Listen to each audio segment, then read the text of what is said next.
Chapter 2486, Shock 7.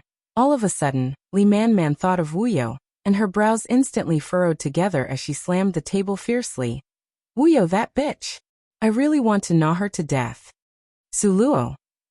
Her body was touched by so many men, so wouldn't that dirty your mouth? Blah blah blah. Just the thought of herself biting Fairy Wuyo caused Li Man's stomach to churn in disgust. Suluo burst into laughter upon seeing this. What are you laughing at? My male god's about to be enticed by Wuyo. Sigh, it pisses me off, it pisses me off. Li Man circled around the spacious hall, muttering as she went. What to do? Do I really have to go and kill her? But I am not strong enough to do so. When Li Man's eyes swept over Suluo, her eyes lit up. With a single stride, she ran right to the front of Suluo and stared at her with bright eyes. What now? Suluo asked irritatedly. Lulu. Answer one question. Li Man's gaze was filled with unprecedented seriousness. Suluo grew serious, influenced by Li Man's atmosphere. What? Do you like Nangong Luyin? Li Man looked at Suluo seriously, just like the officiating priest at a wedding. Suluo. Why are you asking this? After thinking about it, I feel that among those in the whole upstream mountain, only you are worthy of the male god, Li Man stated. She grabbed Suluo's arm and said firmly, Luo, you're up. Huh. Suluo blinked. Instead of letting him be snatched away by Wuyo, I would rather let the benefits go to you since we are on the same team anyway. The more Li Man thought about it, the more excited she got, and the more feasible she felt it was. Look, in terms of appearance, you both have the best in the world. In terms of background, you both are liked by the city lord. In terms of talent, only you can keep up with him. Therefore you two are simply a match made in heaven. Who the heck is Fairy Wuyo? Get the hell out of my way. Suluo. Li Man was getting more and more excited as she went on. However, she proceeded to tone down before muttering. But, I still have no idea how that bitch Wuyo tames those men into obedience. She definitely has some kind of advantage in this, so I don't know if our male god. Just at this time, the sound of footsteps came ringing from outside. Hearing Li Man's words, that person smiled lightly. Don't you know that Wuyo was born with a divining body? What is a divining body? Suluo and Li Man both looked at Lin Banli in bewilderment. Ever since the day he broke up with Fairy Wuyo, Lin Banli had locked himself in his room up till today. At this moment, Suluo looked at the handsome face of Lin Banli, who appeared to be quite refreshed. It seemed that he had walked out of that relationship. Lin Banli took the initiative to find an empty chair and sit down. He poured himself a cup of tea and taking a sip before saying slowly, "Good tea." Naturally, it was good tea. This tea was made from tea leaves grown in Suluo's space.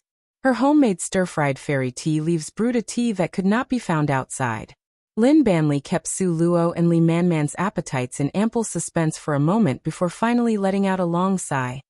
This is not a good topic to discuss with you girls. This hint was obvious enough. Li Man slapped on the table with wide eyes.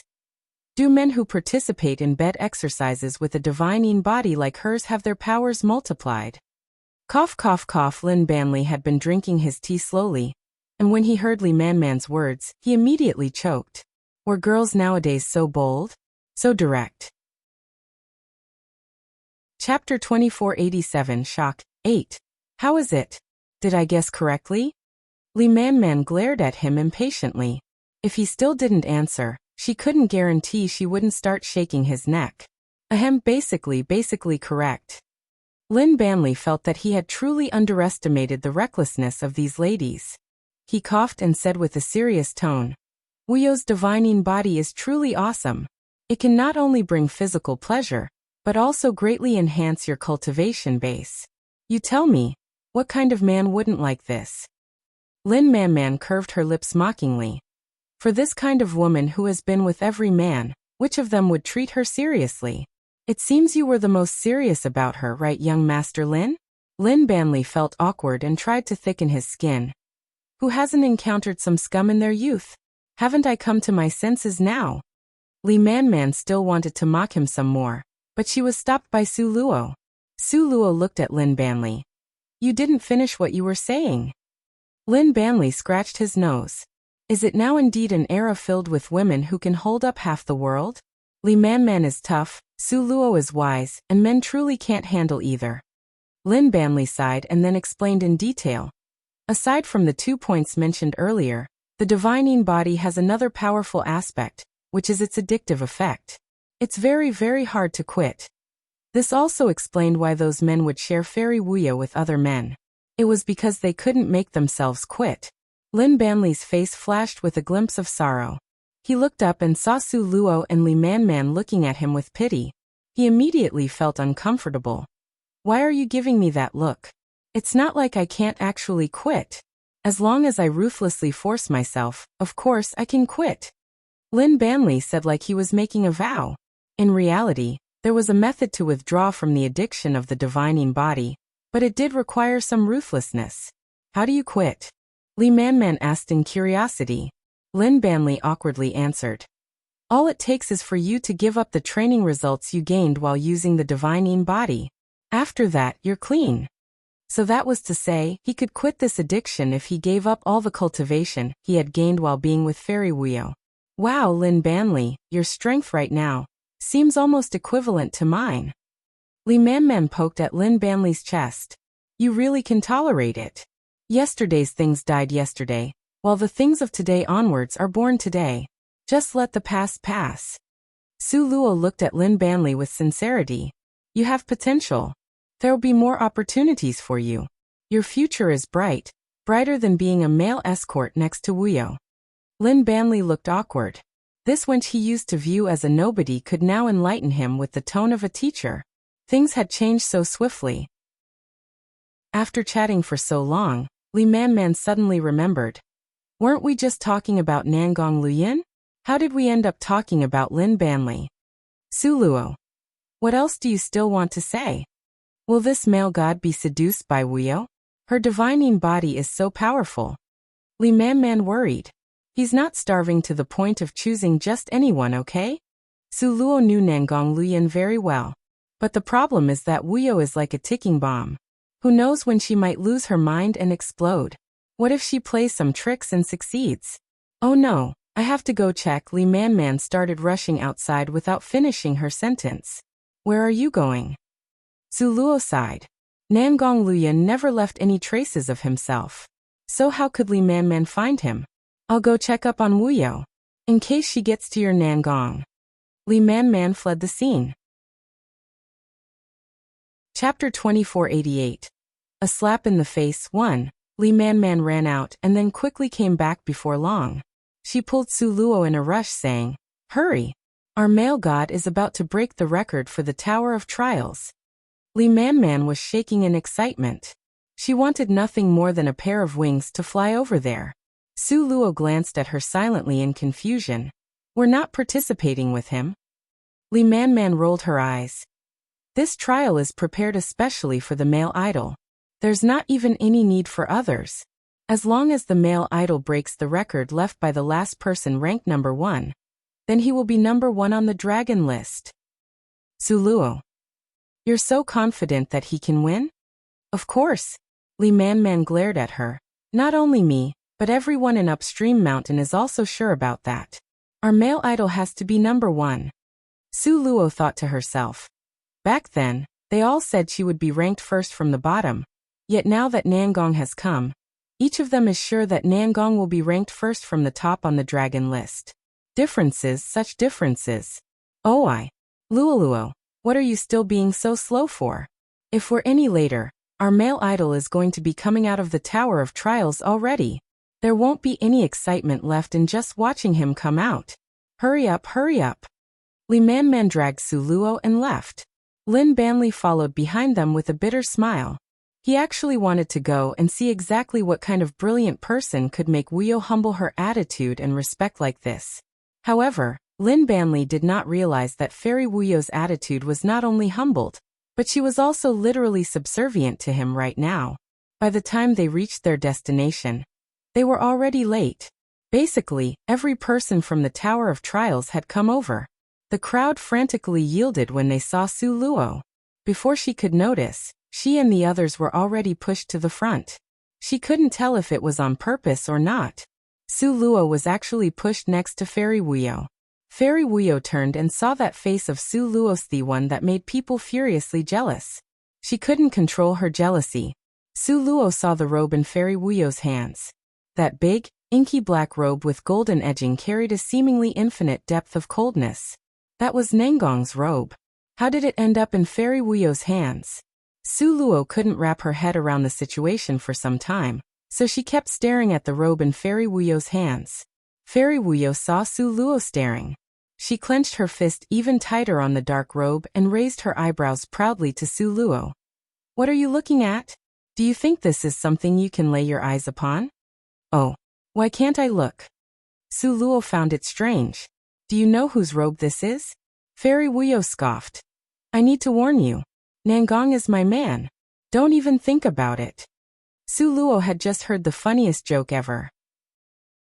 How could Wuyo be anybody to Nangong Luyan? Then what did Su Luo, his literal official fianca copyright, count for? Su Luo chuckled coldly. "So I should just believe whatever you say? Did Nangong even agree to this?" Su Luo always called him Nangong, and she didn't think there was anything wrong with that. But it sounded different from others' perspectives. Fairy Wuyo glared at Su Luo in outrage. "What did you call him?" Su Luo secretly rolled her eyes. If not Nangong, then did she ought to call him Dear Hubby? Fairy Wuyo confidently declared her ownership. "I don't care what you think inside your heart, but now, remember from instantly and immediately, erase him from your mind, because he is mine." Su Luo almost laughed because of the ridiculousness. She looked straight at Fairy Wuyo with bright eyes. "You're wrong. Nangong is mine." Beep. Chapter 2489. A slap in the face too. For an instant everybody gasped. Now this was the tea. The two most brilliant women of Upstream Mountain had both jumped out and claimed Nangong Luyan as their own. This was the biggest case of two women fighting over one man in 100 years of Upstream Mountain's history. Now this was news. The male students' hearts were turbulent with unease.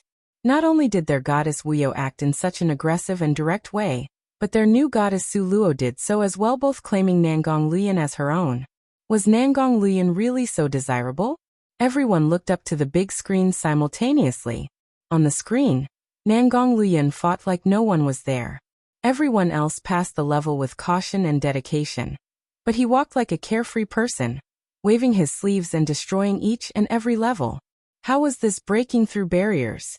This was basically like he was just taking a stroll, okay? Could he not make other people feel so desperate and miserable?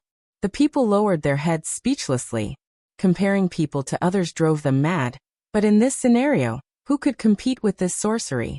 Did they even have the right to compare?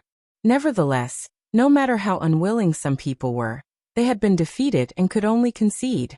Fairy Wuyo's beautiful eyes locked onto Nangong Luyan's domineering and world-shattering figure on the screen with full-hearted obsession and amazement. "Nangong Luyan is mine. Whoever dares to fight with me will be the one to die first." Fairy Wuyo swore. Su Luo scoffed and didn't respond. Fairy Wuyo thought Su Luo was intimidated. She became complacent and glanced at Su Luo, mocking the latter. "With your status, you'd be lucky to even pick up the worn-out shoes I've already used. With someone like Nangong, you better not even dream of it." Lin Banley's sharp eyebrows knitted together. His hands clenched into a fist with blue veins popped on his skin. This mockery was too much. Lin Banley's eyes locked onto Fairy Wuyo. His voice sounded like the demon from hell. "I think I could have a nice chat with Nangong Luyan about the enchanting red spider lily on your fat ass." Fairy Wuyo's heartbeat stopped for a second. She gave Lin Banley a murderous glare. She didn't think that Lin Banley would mock her with everyone watching. She had always assumed in her heart that Lin Banley was definitely silently hoping she would take him back. "Lin Banley, you better be thinking clearly. You're destroying your own future." Fairy Wuyo's stare was cold like an icy knife aimed at Lin Banley as a warning. Lin Banley suddenly felt this was all ridiculous. Destroying his own future? Did she really think she was so charismatic that he himself would submissively wag his tail for her like a dog? Ha ha ha, ha ha ha ha ha. Lin Banley abruptly started to laugh with a mix of sorrow and grief. He pointed at Fairy Wuyo and laughed while shaking his head. You whore! You really think you're so pretty that every man would worship you like a goddess? Go rinse your brain and stop dreaming. If it wasn't for your divining body, who would want to touch your ugly body? Old hag. Su Luo glanced at Lin Banli quietly and let out a long sigh. Who said goody two-shoes couldn't put up a fight? That was just because they weren't desperate enough. Wasn't Fairy Wuyo now picking up a rock and smashing her own foot one? Su Luo held her hands behind her back and looked in Fairy Wuyo's direction. Fairy Wuyo's entire person was shocked silly. With one finger pointed at Lin Banli, she shook non-stop because of the shock. You. What did you just say? Chapter 2490. A Slap in the Face 3. Unfortunately, we'll be taking a break from releases due to our team members being too busy. But we will be back after 2 weeks. 3. Thank you for your continuous support. Or, wash her brain. Ugly? Old hag? Every word struck Fairy Wuyo at the deepest points of her heart. It didn't matter if other people cursed at her like that. But this person just had to be Lin Banli, whom she used to consider as nothing more than a dog. This. Fairy Wuyo was shocked at first and then furious. Lin Banli, you can't have me, so now you want to ruin me so no one else can, right? You're too malicious. Fairy Wuyo pointed at Lin Banli and scolded with rage and sadness. Lin Banli, your imagination is extraordinary. Fairy Wuyo's throat felt like something was stuck in it. Dumbfounded, she glared at Lin Banli. Lin Banli smiled lightly. How could a man that is so stunning and brilliant like Nangong Luyan take a liking to you? I'm betting on Su Luo to win. Fairy Wuyo's lungs were about to explode out of anger. Lin Banli, good, very good. Fairy Wuyo looked like she had seen through him. She held back her anger and pointed outside. Get lost right now. Su Luo stepped in front of Lin Banli with a grin and said to Fairy Wuyo, does this place belong to you? If you tell people to get lost, they just have to get lost? Fairy Wuyo shook with rage. If stairs could cut people, Su Luo would be already in pieces. Su Luo smiled softly. She looked at Nangong Liuyun's figure in the Tower of Trials. Her Nangong really was a genius and a dragon amidst all the unique 1 in a million. He had already reached the last level in just this short amount of time. The previous record from a young masterling on the dragon list was carved on the wall. If he broke this record, he would rank first on the dragon list. Meanwhile, Fairy Wuyo also stared at the screen anxiously. She already saw Nangong Luyan as her man, so she was concerned about everything he did. Nangong Liuyun's slender and pale fingers could only be seen striking like lightning. Immediately, the ocean rolled up in waves. Thunder roared and lightning struck. It seemed like every bit of the ocean was charged with electricity. That most powerful being at the bottom of the sea was awakened and forced to rise to the surface. Young Masterling had used a whole hour to defeat the most powerful being. But now, Nangong Luyan casted another imprint. Another sea of thunder appeared above the ocean. That sea of thunder carried the power of thunder and lightning. Numerous swimming dragons danced and shot at the powerful being all at once in a blink of an eye. 81 lightning dragon snakes confined the most powerful being into a knot and sent electric shocks to it incessantly. That most powerful being roared and tweaked with pain. Eventually it died with its body burned into dark black. Someone checked the clock, goddamn. From the time he entered the Tower of Trials until now, Nangong Luyan only used 15 minutes. What did this mean? It meant that Nangong Luyan had been playing around all this time, and had not yet shown his true power. How powerful could he really be to beat the most powerful creature at the last level in only 15 minutes? And without using his full strength? For a moment, everyone was in a daze. Then they suddenly all came back to their senses. Oh heavens! That was the last level. That was the most powerful being at the bottom of the ocean. Even that young masterling who used to rank first on the dragon list used an hour to defeat it. How did Nangong Luyan use lightning to tie it up, cast some electricity, and burn that most powerful being to death just like that? Chapter 2491. A Slap in the Face 4. Holy shit! Everyone was so agitated that their face turned red, and their fists were clenched with an uncontrollable urge to go berserk. Wasn't this just too unbelievable? If they hadn't seen it with their own eyes, they wouldn't have believed it at all. At this moment, the bulky vermilion door opened, and a long silhouette walked out from the Tower of Trials. Everyone stared dumbfoundedly at the beautiful guy that was walking out step by step. Seeing Nangong Luyan come out, everyone held their breath as they admired the guy who was currently ranked first on the dragon list with gazes full of worship. Nangong Luyan raised his gaze and glanced around. Very quickly he spotted the person who he had been constantly thinking about. A glint of light flashed across his starry eyes, and a smile surfaced on his cold face. Fairy Wuyo's heart started to beat wildly. He's smiling at me. He's actually smiling at me. She felt that her guess was indeed correct.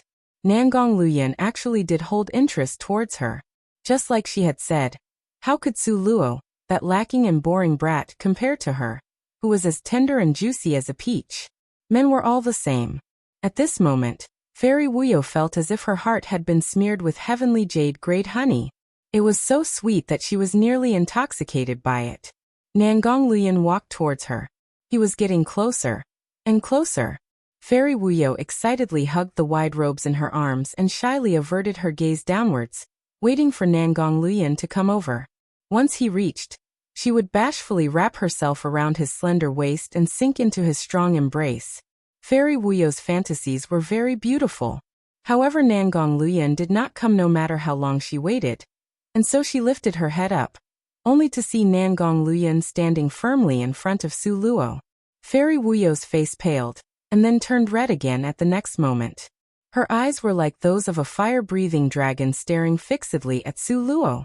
And Su Luo at this time? She actually had her arms crossed across her chest, looking askance at Nangong Luyan with the corners of her mouth raised up into a humorless smile. That scrutinizing attitude was just like that of a high and mighty queen, very arrogant. The whole audience was dumbfounded. What the heck? This was Nangong Luyan, for goodness sake. He's the newly promoted first rank on the dragon list. Miss Su Luo, how can you have this type of attitude? Aren't you afraid of offending this young champion? Those were everyone's thoughts. Even Li Man was tugging Su Luo's sleeve secretly, and said with a lowered volume, "Hey, my esteemed little ancestor, enough is enough. This is our idol. Can you not be so arrogant? Be careful, or he might just fling out his sleeves and leave one in anger." Fairy Wuyo was even more straightforward. She jumped forward and pointed angrily at Su Luo. "What's with your attitude? Who are you showing such arrogance to?" Fairy Wuyo was evidently trying to speak for Nangong Luyan. But unexpectedly, Nangong Luyan's deep icy stare stabbed towards Fairy Wuyo like an icy knife at this very moment. Fairy Wuyo was so frightened. For a moment, she felt her heart skip a beat, and she was at a loss, not knowing what she had done wrong. "Does she pick on you frequently?" Nangong Luyan's black eyebrows furrowed slightly and stared at Su Luo. Su Luo raised her eyebrows and smiled. "She can't pick on me. On the other hand, I often pick on her. However, I heard Fairy Wuyo is young Master Nangong's person? What nonsensical stuff."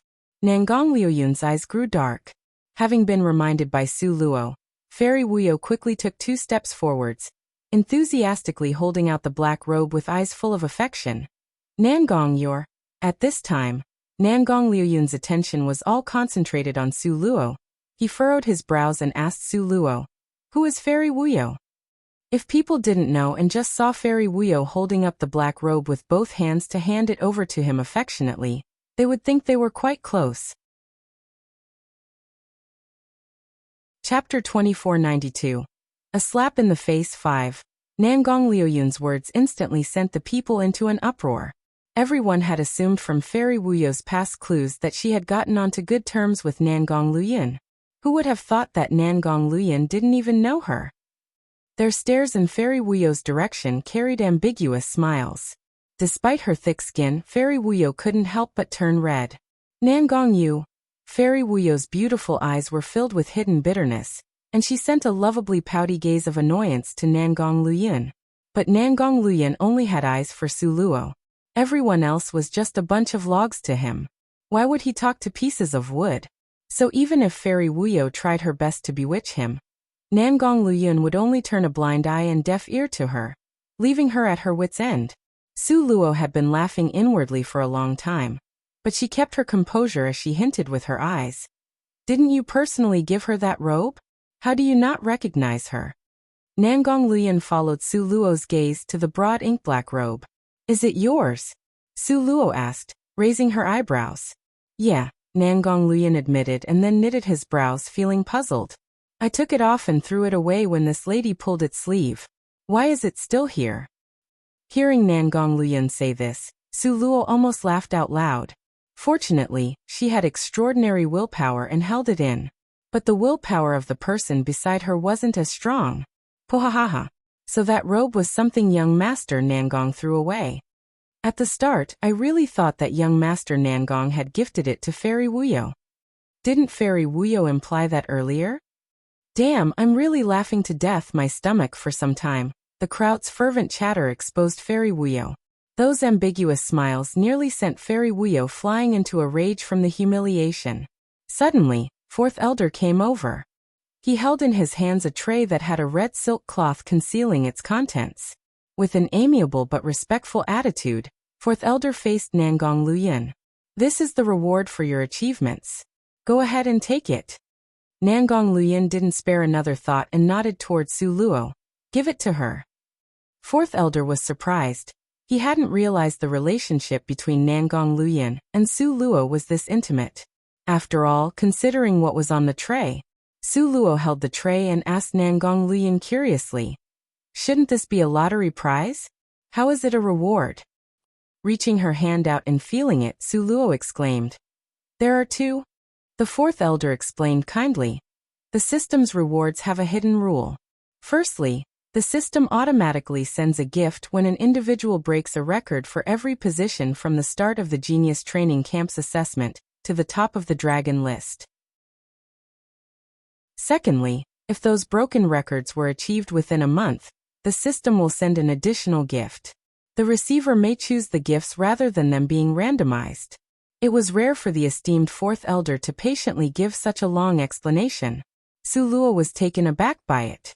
No wonder Nangong Luyun had overcome so many difficulties and broken records every single time. It was all for the sake of the rewards. Open it up and look. Do you like it? Nangong Luyun's tall body stood before Su Luo with a tender expression as he saw her smile. Chapter 2493, Jealousy 1. He didn't smile often, but those rare moments could mesmerize people to death.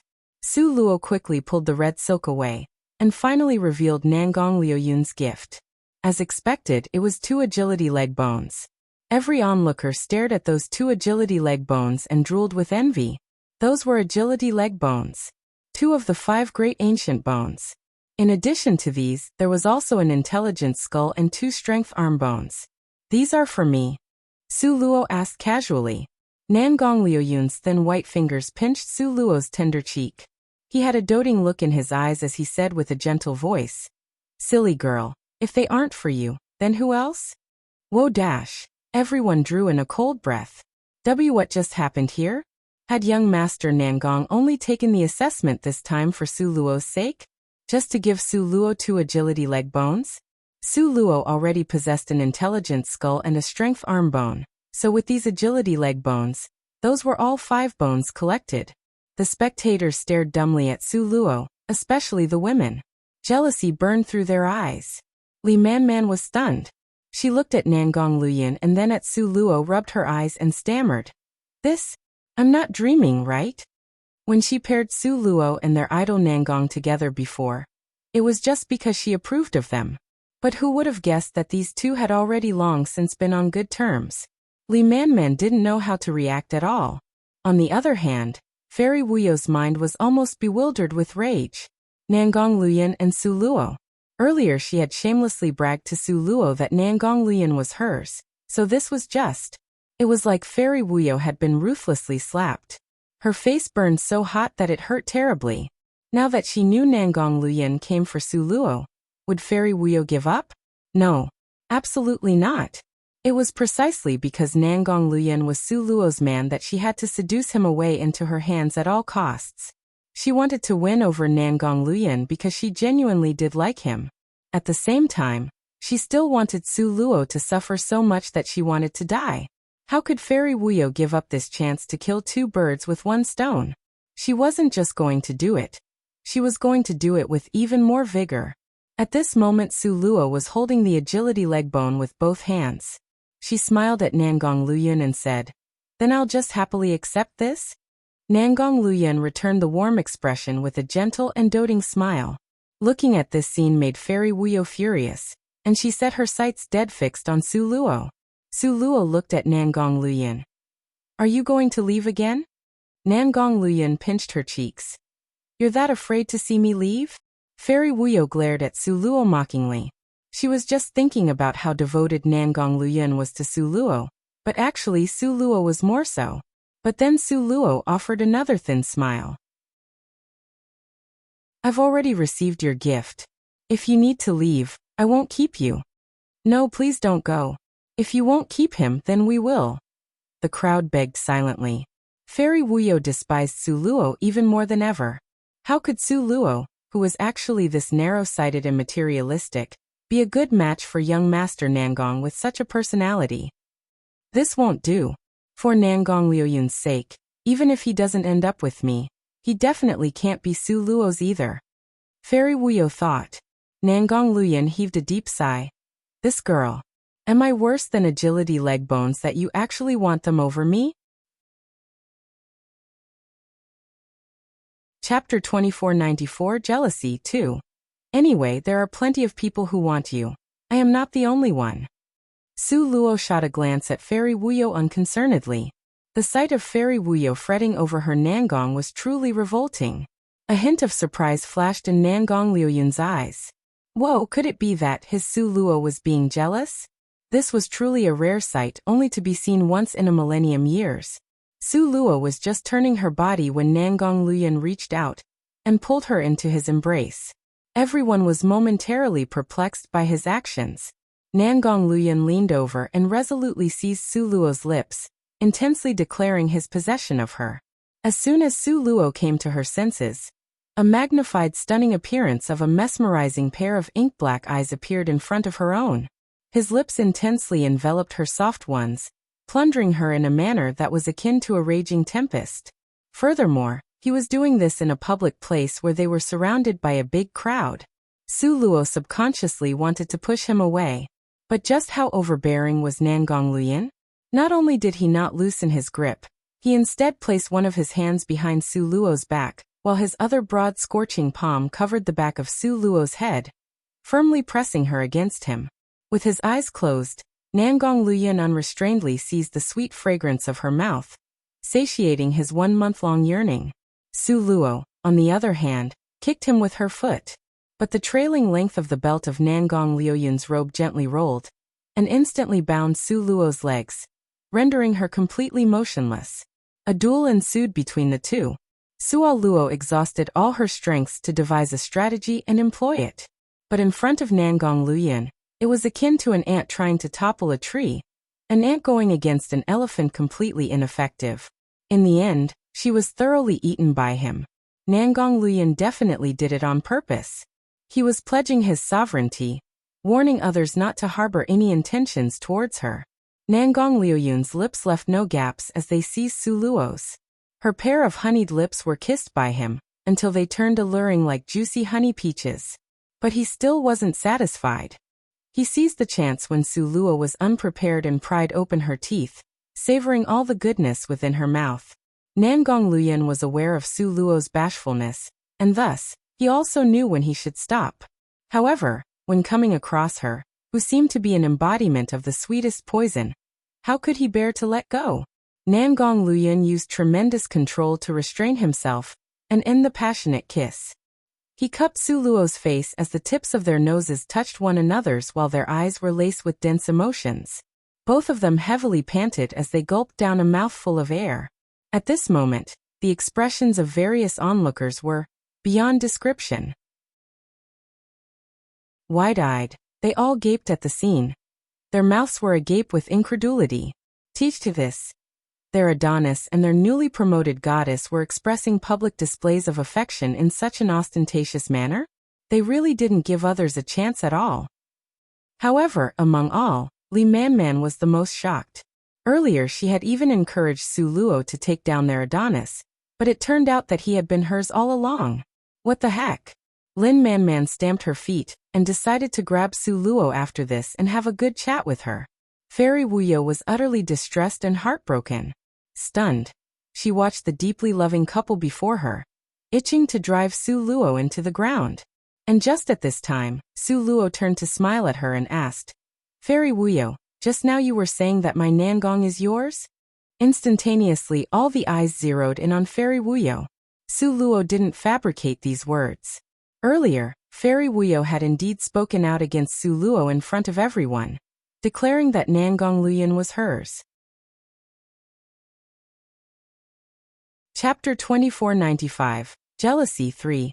Everyone was extremely curious. How would Fairy Wuyo reply? By now, she should finally recognize the facts, right? But Fairy Wuyo was indeed Fairy Wuyo, and a smile full of confidence still remained on her face. Little sister, one needs to have some self-awareness. It's no good to be too confident. Su Luo was almost angered into laughter. She rolled her eyes and smiled. You should save that sentence for yourself instead. Fairy Wuyo made eyes at Nangong Luyan, and her bright red lips softly opened. I actually have a divining body. You're welcome to find me anytime. Nangong Luyan's eyebrows knit slightly, not even sparing a single glance for her. With a flip of his hand, he pulled Su Luo with him as he left, warning her as he walked. What are you doing, talking with that madwoman? Don't you know that this kind of illness is contagious? Step by step, the two grew further away, but the sound of Su Luo snorting with laughter could still be heard clearly. In an instant, Fairy Wuyo's face looked like it had been lashed with a whip. It was green one moment and red the next. She was extremely unsightly and extremely embarrassed. What kind of man could she, Fairy Wuyo, not obtain? Had she ever been scoffed at up until now? The more Nangong Luyan ignored her, and the more Su Luo displayed their affection in front of her, the more she just wanted to obtain Nangong Luyan. Fairy Wuyo was extremely angered and shouted at the back of those two. Nangong Luyan, you're sure to be mine. Her voice was clear and shrill, penetrating the skies. But the two people ahead had left in each other's embrace. It was to the extent that Su Luo ran behind and hugged Nangong Luyan's back provocatively, letting him carry her on his back. Everyone who didn't know that before Nangong Luyan's assessment at the Genius Training Camp, he was attacked by robbers on the road there? Yet with a single strike of his, he wielded power that could topple the mountains and overturn seas, and felled more than 100 people. When these over 100 people got back up, there was nothing different about their bodies, but their cultivation had been completely crippled. This man, Nangong Luyan, was simply demonic. Yet this devil could smile with such gentleness at Su Luo, even letting her climb onto his back, and skillfully supporting her body?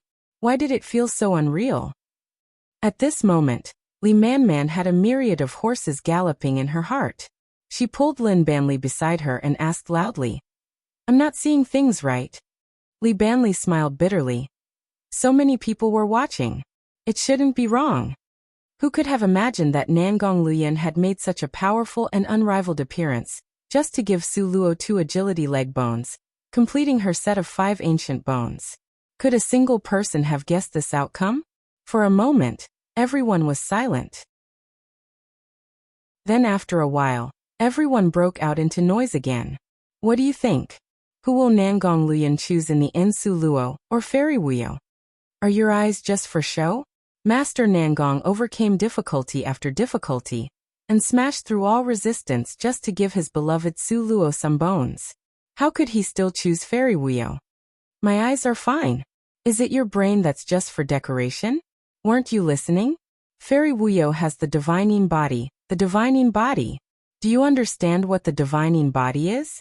The stronger a person is, the more tremendous a rate of progression they will have if they unite with Fairy Wuyo.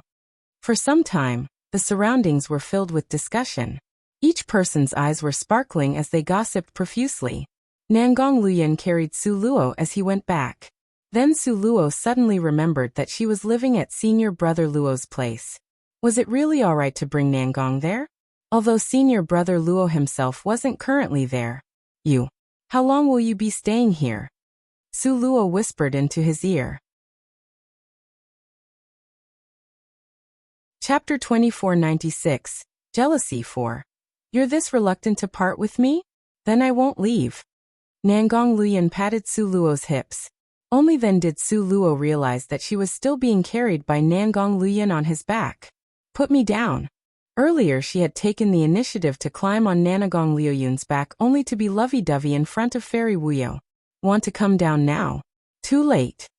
Nangong Luyan wobbled just like an old man walking unsteadily, making Su Luo tilt left and right. Su Luo grew furious and bit his neck.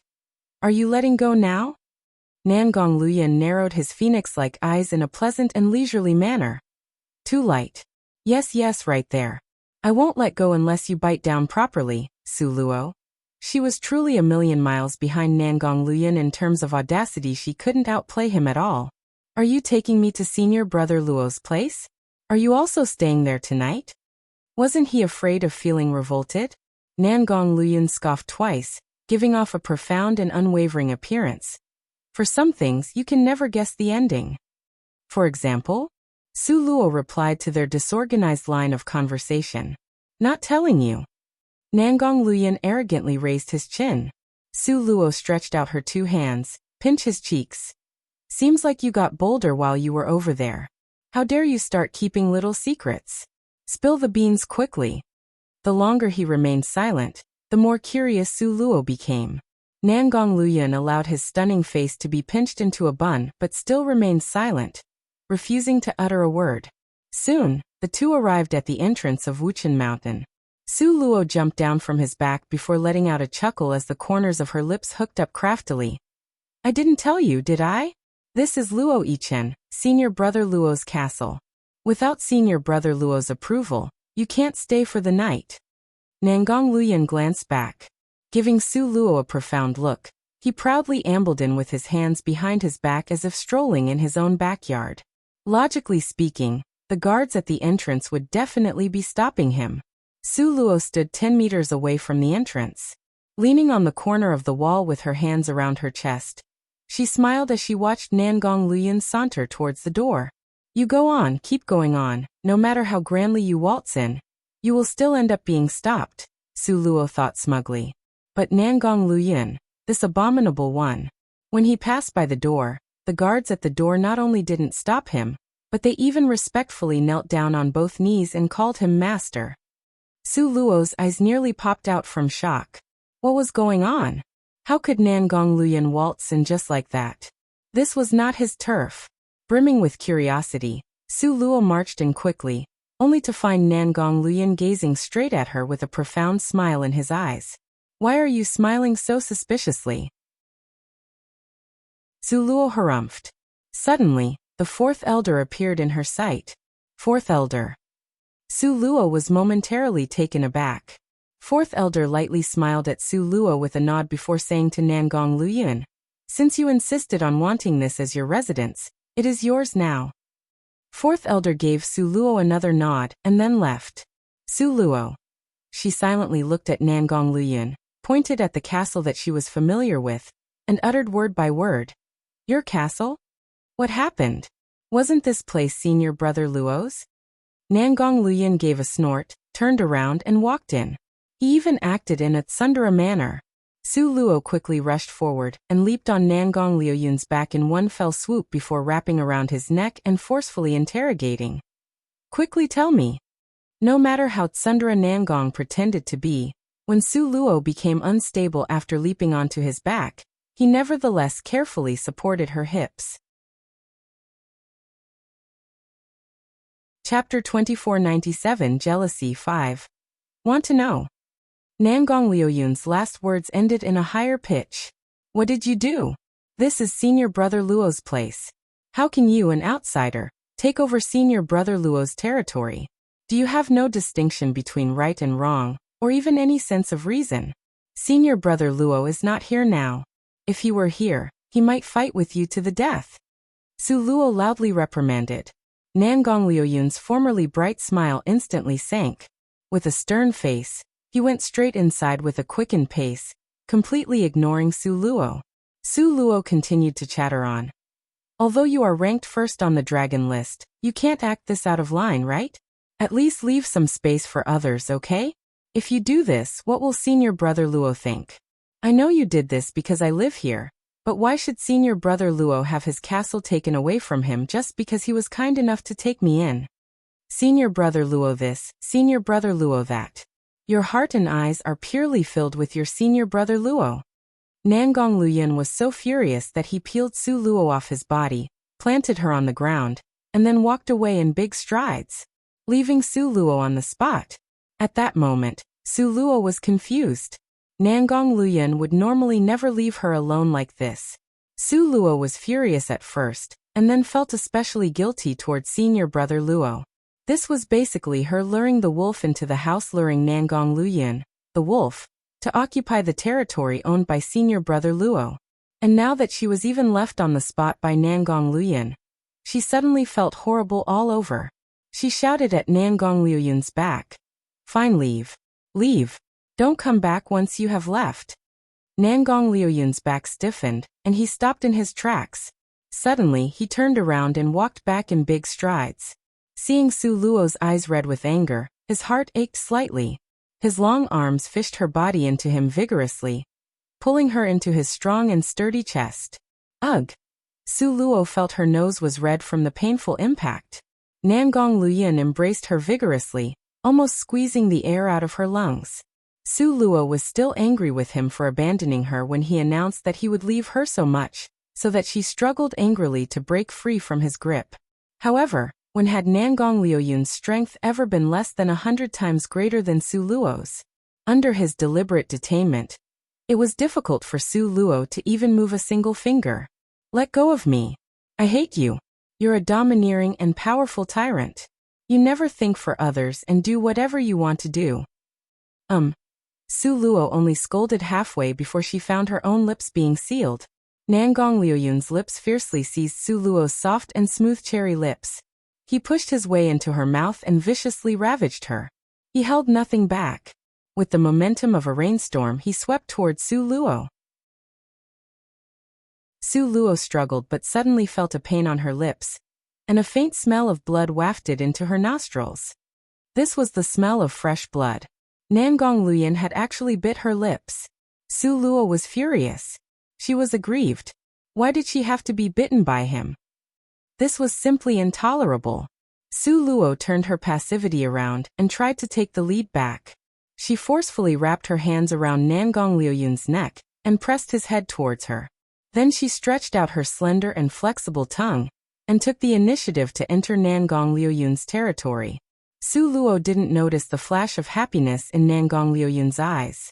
If Su Luo found out, she would have discovered that Nangong Luyun was deliberately forcing her to take the initiative. At this moment, Su Luo was completely unaware of this detail. Only one thought dominated her mind. Revenge. Retaliation. Chapter 2498. Jealousy 6. Su Luo recklessly and forcibly intruded, invaded and ravaged the inside of Nangong Liuyun's mouth. At last, she seized the tip of his slender tongue. Su Luo thought back to the anger of previously being left behind by him, and bit down fiercely. Blood flowed out. Su Luo wanted to fall back and signal a retreat, but at this point, this wasn't something that she could stop just because she wanted to. Nangong Luyun flipped the script on her. His lips covered her soft and smooth lips, sealing them tightly so she couldn't escape. In these battles of wits against Nangong Luyun, whose IQ was nearly out of this world, Su Luo had never been on the winning end. This time, the kiss lasted for an entire hour, until Nangong Luyun released Su Luo fondly and reluctantly. Su Luo's eyes looked smooth like silk while her cheeks were scarlet, body relaxed, and feet unsteady the moment he let go. Where could she find the strength to be angry with Nangong Luyun? She glared at him heatedly, turned around and left. Step, step, step. Su Luo left swiftly. Nangong Liuyun's slender white fingers stroked the edge of his lips, where the taste of her still remained. Her beauty was so stunning that it made people want to spoil her so much, so that he wished he could never wake up from this dream. Nangong Luoyun had a smile on the corner of his lips as he closely followed Su Luo step by step. When she went east, he went east. When she went west, he also went west. She entered the house and closed the door with a strong slam. However, what did the door in front of him count for? Nangong Luoyun didn't even have to smash the door. He simply reached out and flicked the door like it was a thin piece of paper, and it was flicked into dust by Nangong Luoyun. Su Luo. She stomped her foot in annoyance. What the hell do you want? Still angry. Nangong Luoyun held her slender shoulders with both hands and smiled at her, trying to curry favor with her. Humph. Su Luo turned her face away. Nangong Luoyun sighed. His slender white and joint-defined fingers lifted up her small sharp jaw, gently begging for forgiveness. Okay. It's all my fault. I'm wrong, my little ancestor, my little princess. Okay. Su Luo arrogantly raised her chin in a cute manner and ignored him. Nangong Luoyun gently brought her into his arms, stroking her delicate back while softly coaxing. Okay, let's not be angry.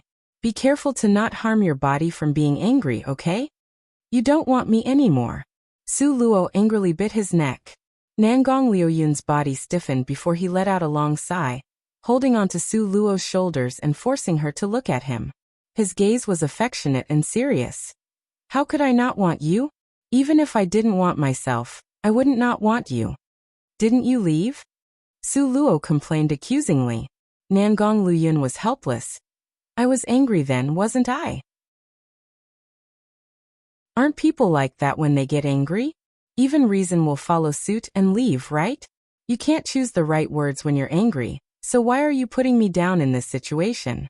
The more Nangong Luoyun said, the lower his voice got, dripping with self-hatred and shame. Su Luo looked at his lowered head and felt the weight of his sadness, and at that moment her anger subsided. Nangong Luoyun deeply embraced Su Luo in his arms. His movements were gentle and almost seemed cautious. This time, Su Luo didn't struggle and didn't break free. Nangong Luoyun's heart let out a slight sigh of relief, but his tone was serious and grave. Luo, since that incident last time, I swore to you that I would never leave you alone. After the last incident, Nangong Luoyun swore to himself that even if he were angry again, he would never leave Su Luo alone. That's why he returned without even going out of the door. Chapter 2499, Jealousy 7. That time, it was because he argued with Su Luo and ended up leaving angrily. This ultimately allowed Yan Xia, the old witch, the opportunity to deal Su Luo with injuries so severe that she almost died despite receiving medical treatment. Every time Nangong Luoyun recalled this, a wave of lingering fear swept over him. To him, there was nothing worse than losing Su Luo. Yet you're still walking away. You've almost walked out the entrance gate. Panting with rage, Su Luo clutched Nangong Luoyun's slender waist. Nangong Luoyun felt extremely aggrieved. Wasn't I waiting for you to call out for me to stay? Yet you didn't call out. You're scolding me instead. Nangong Luoyun's pair of world-endingly beautiful eyes, which were as clear as a pure spring yet as pitch-black and deep as a star-filled night sky, were at this moment full of grievances and accusations. This sight softened Su Luo's heart, and she unconsciously embraced him and began to console him. Under that aggrieved gaze of those beautiful eyes, Su Luo suddenly felt guilty. You just don't like me anymore. Nangong Luoyun scoffed twice and poutily raised his chin up in a tsundere manner. When did I stop liking you? Su Luo felt extremely wronged. You did. You're thinking of throwing me to that ugly person, that what fairy who's a hideous mess. Then you'll go off with senior brother Luo. Humph. Nangong Luoyun said in a huff and walked off. Now, it became Su Luo who was depressed. She held on to Nangong Luoyun, tightly hugging one of his arms. While he pulled her along with him, Su Luo explained anxiously, let's not talk about that chaotic fairy for now, or about how Fourth Elder was able to change the name of this castle to yours. Right now, let's only talk about senior brother Luo. He treats me kindly, yet you seized his castle the moment you came here. This is simply repaying kindness with enmity. How will I face him in the future? Su Luo felt that what she said was reasonable and grounded in facts. Anyone who heard it would nod in agreement. However, Nangong Luyan just had to pull out an unreasonable card. He scoffed coldly. You are not allowed to see him anymore in the future. To think that this girl did not hesitate to argue with him because of senior brother Luo. This was something he could not tolerate. You simply cannot be any more overbearing. Su Luo got so furious that she really felt like biting him. Suddenly taking on a seemingly careless appearance, Nangong Luyan pointed out, why is it considered repaying kindness with enmity just because I took possession of his house? Has he treated me with any kindness? Su Luo got so angry that she pinched him. You're my person. Are we still considered separate from each other? If you treat him like that, it's the same as if I'm treating him like that. If it's not repaying kindness with enmity, what is it? When Nangong Luyan heard this line, his brows raised in delight while his eyes beamed with joy. He poked Su Luo's bright and clear forehead. Foolish girl, so you know that there's no distinction between us anymore? Since you know, why are you still speaking up for an outsider? Can you please speak with a bit of reason, Lord Nangong? Su Luo almost knelt down and begged him. No, Nangong Luyan said with self-righteousness and self-confidence. Su Luo. It was totally possible for someone like Nangong Luyan who had become this strong to be above the rules of the secular world. But, fine. I'll repay my own debt. Panting with rage, Su Luo turned around, intending to leave. Nevertheless, Nangong Luoyun's eyes and hands were swift. Before Su Luo even took a step, he turned his hands over and scooped Su Luo up in a princess carry, holding her stably in his embrace. Let me go. Su Luo struggled incessantly. Humph. This is my territory. It's no use even if you yell until your throat bursts. Nangong Luyan took on the persona of a bandit chief, and kept laughing mischievously at Su Luo. Su Luo placed her arms across her chest. What do you want to do? Of course, it's the thing you do when you make love. Nangong Luyan raised his Mrs. Bandit Chief aloft and walked inside unhurriedly. Nearby, a young lady with a petrified face, Li Man, was left behind. Ever since Nangong Luyan and Su Luo had a fight earlier, this young lady had been here witnessing everything with her own eyes. Chapter 2500 Jealousy 8. What the hell was this bitch trying to portray? She was trying to mediate the quarrel, and what did she get? Aside from the loud, thunderous shouting, how did this turn into a romantic scenario? To end things like this, you are male idol. It would be alright if she had acted as though she were wronged or were in a pitiful situation. However, she had immediately transformed into a naive, hurt little girl, before turning into a bandit that stole everything. Li Man really wanted to wipe this memory from her mind. Thinking about their male idol, Li Man was on the verge of breaking down. Oh, our male idol. You who can beckon the rain and wind at will, who is exceedingly overbearing, yet, why did you melt down into a puddle before Su Luo? This really shattered the image of the charming prince she had in her heart. At this moment, Nangong Luyan, who had clearly already walked far off, sent a sweeping gaze over. As though she was struck by lightning, Li Man's body quivered as if a grim reaper were grabbing her throat, and would prevent her from seeing tomorrow's sun with a single thought. How frightening! How terrifying! By the time Li Man snapped back to her senses, she felt her back turning clammy. Her entire body was drenched with cold sweat, as though she had just walked through a downpour. Despite being so far away, he was able to defeat her with a single glance? Was Lord Nangong actually this powerful? As the image of such a powerful man overlapped with his lost appearance before Su Luo, Li Man wiped the cold sweat dripping from her forehead. Fortunately, she had already followed Su Luo wholeheartedly. If not, just a single bad thought about Su Luo would lead to her head falling to the ground.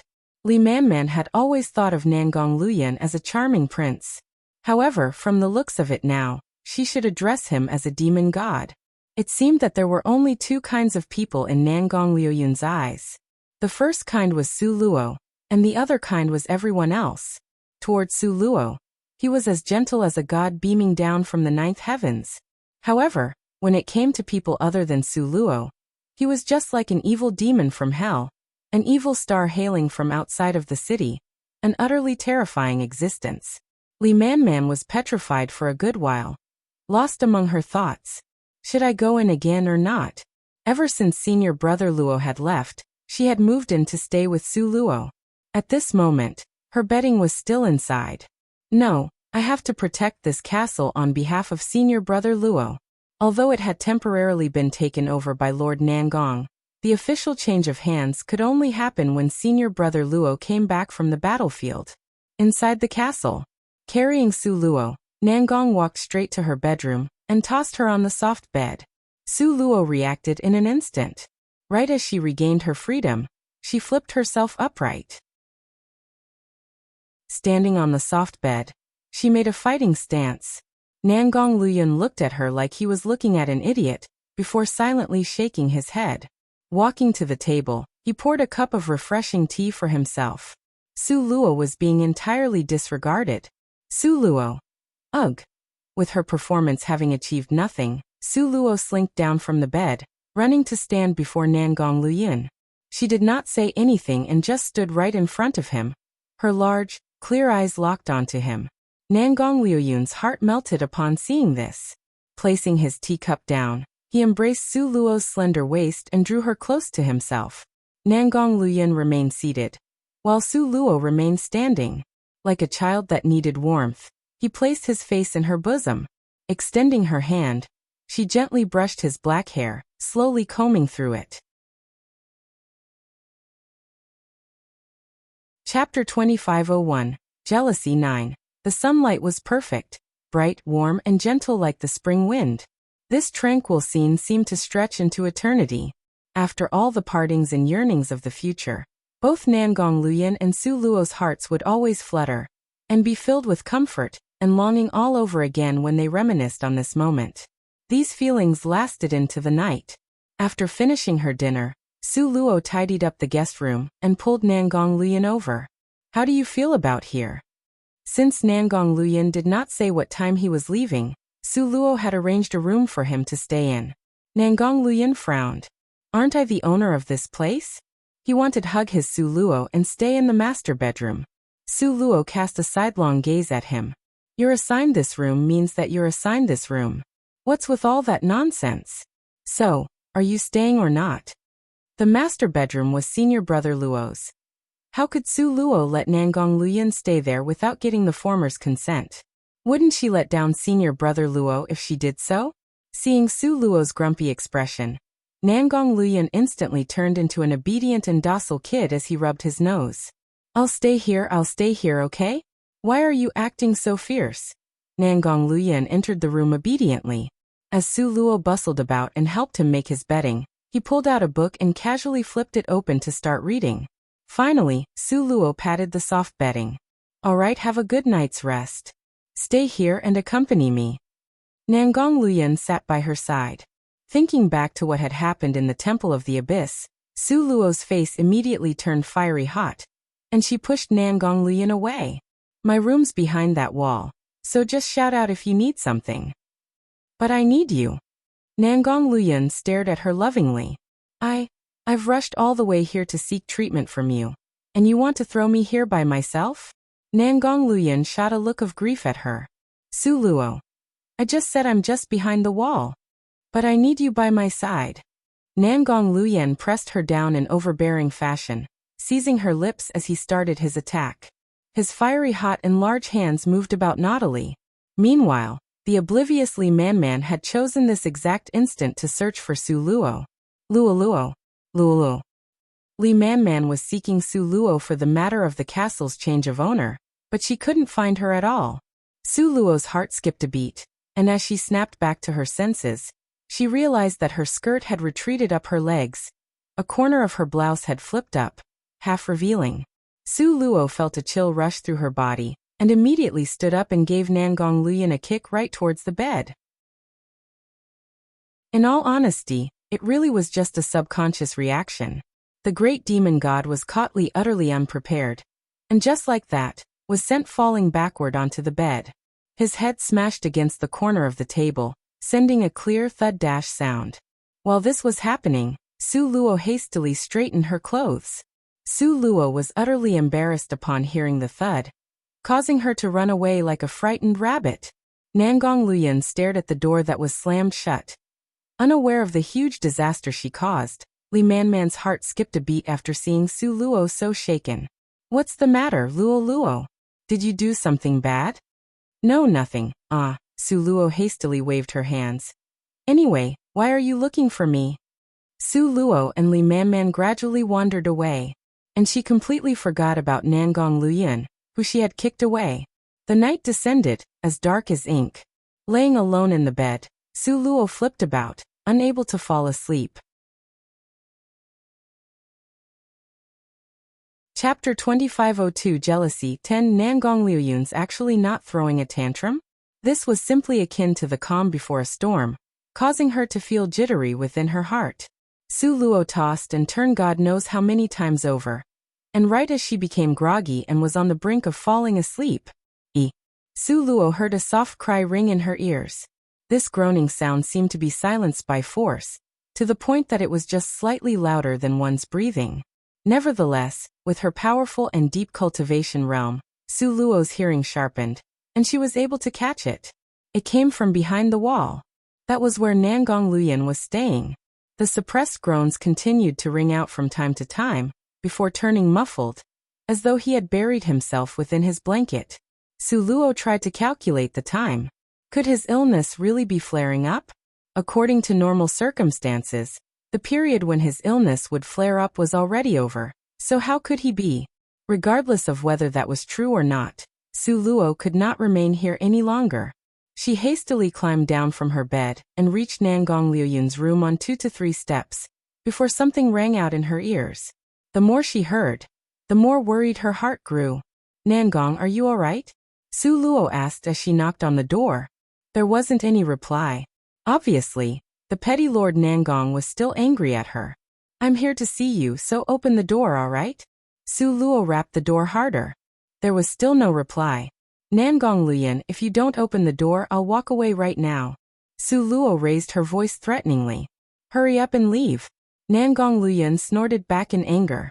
Su Luo obviously knew from his reply that he was peeved, so how would she leave just like that? After thinking about it, Su Luo still proceeded to climb into the room through the window. There was a slight bulge under the blanket where Nangong Luoyun lay. She could not see his face, though she could sense the devilish qi radiating from his body. "Since you want to leave, don't come here and just leave." Nangong Luoyun unleashed a Tsundere attack. Su Luo did not know whether to laugh or to cry as she rubbed her nose. Walking forward silently, she proceeded to poke Nangong Luoyun's back. "Is it very painful?" Lord Nangong did not care about her. Su Luo stuck her tongue out.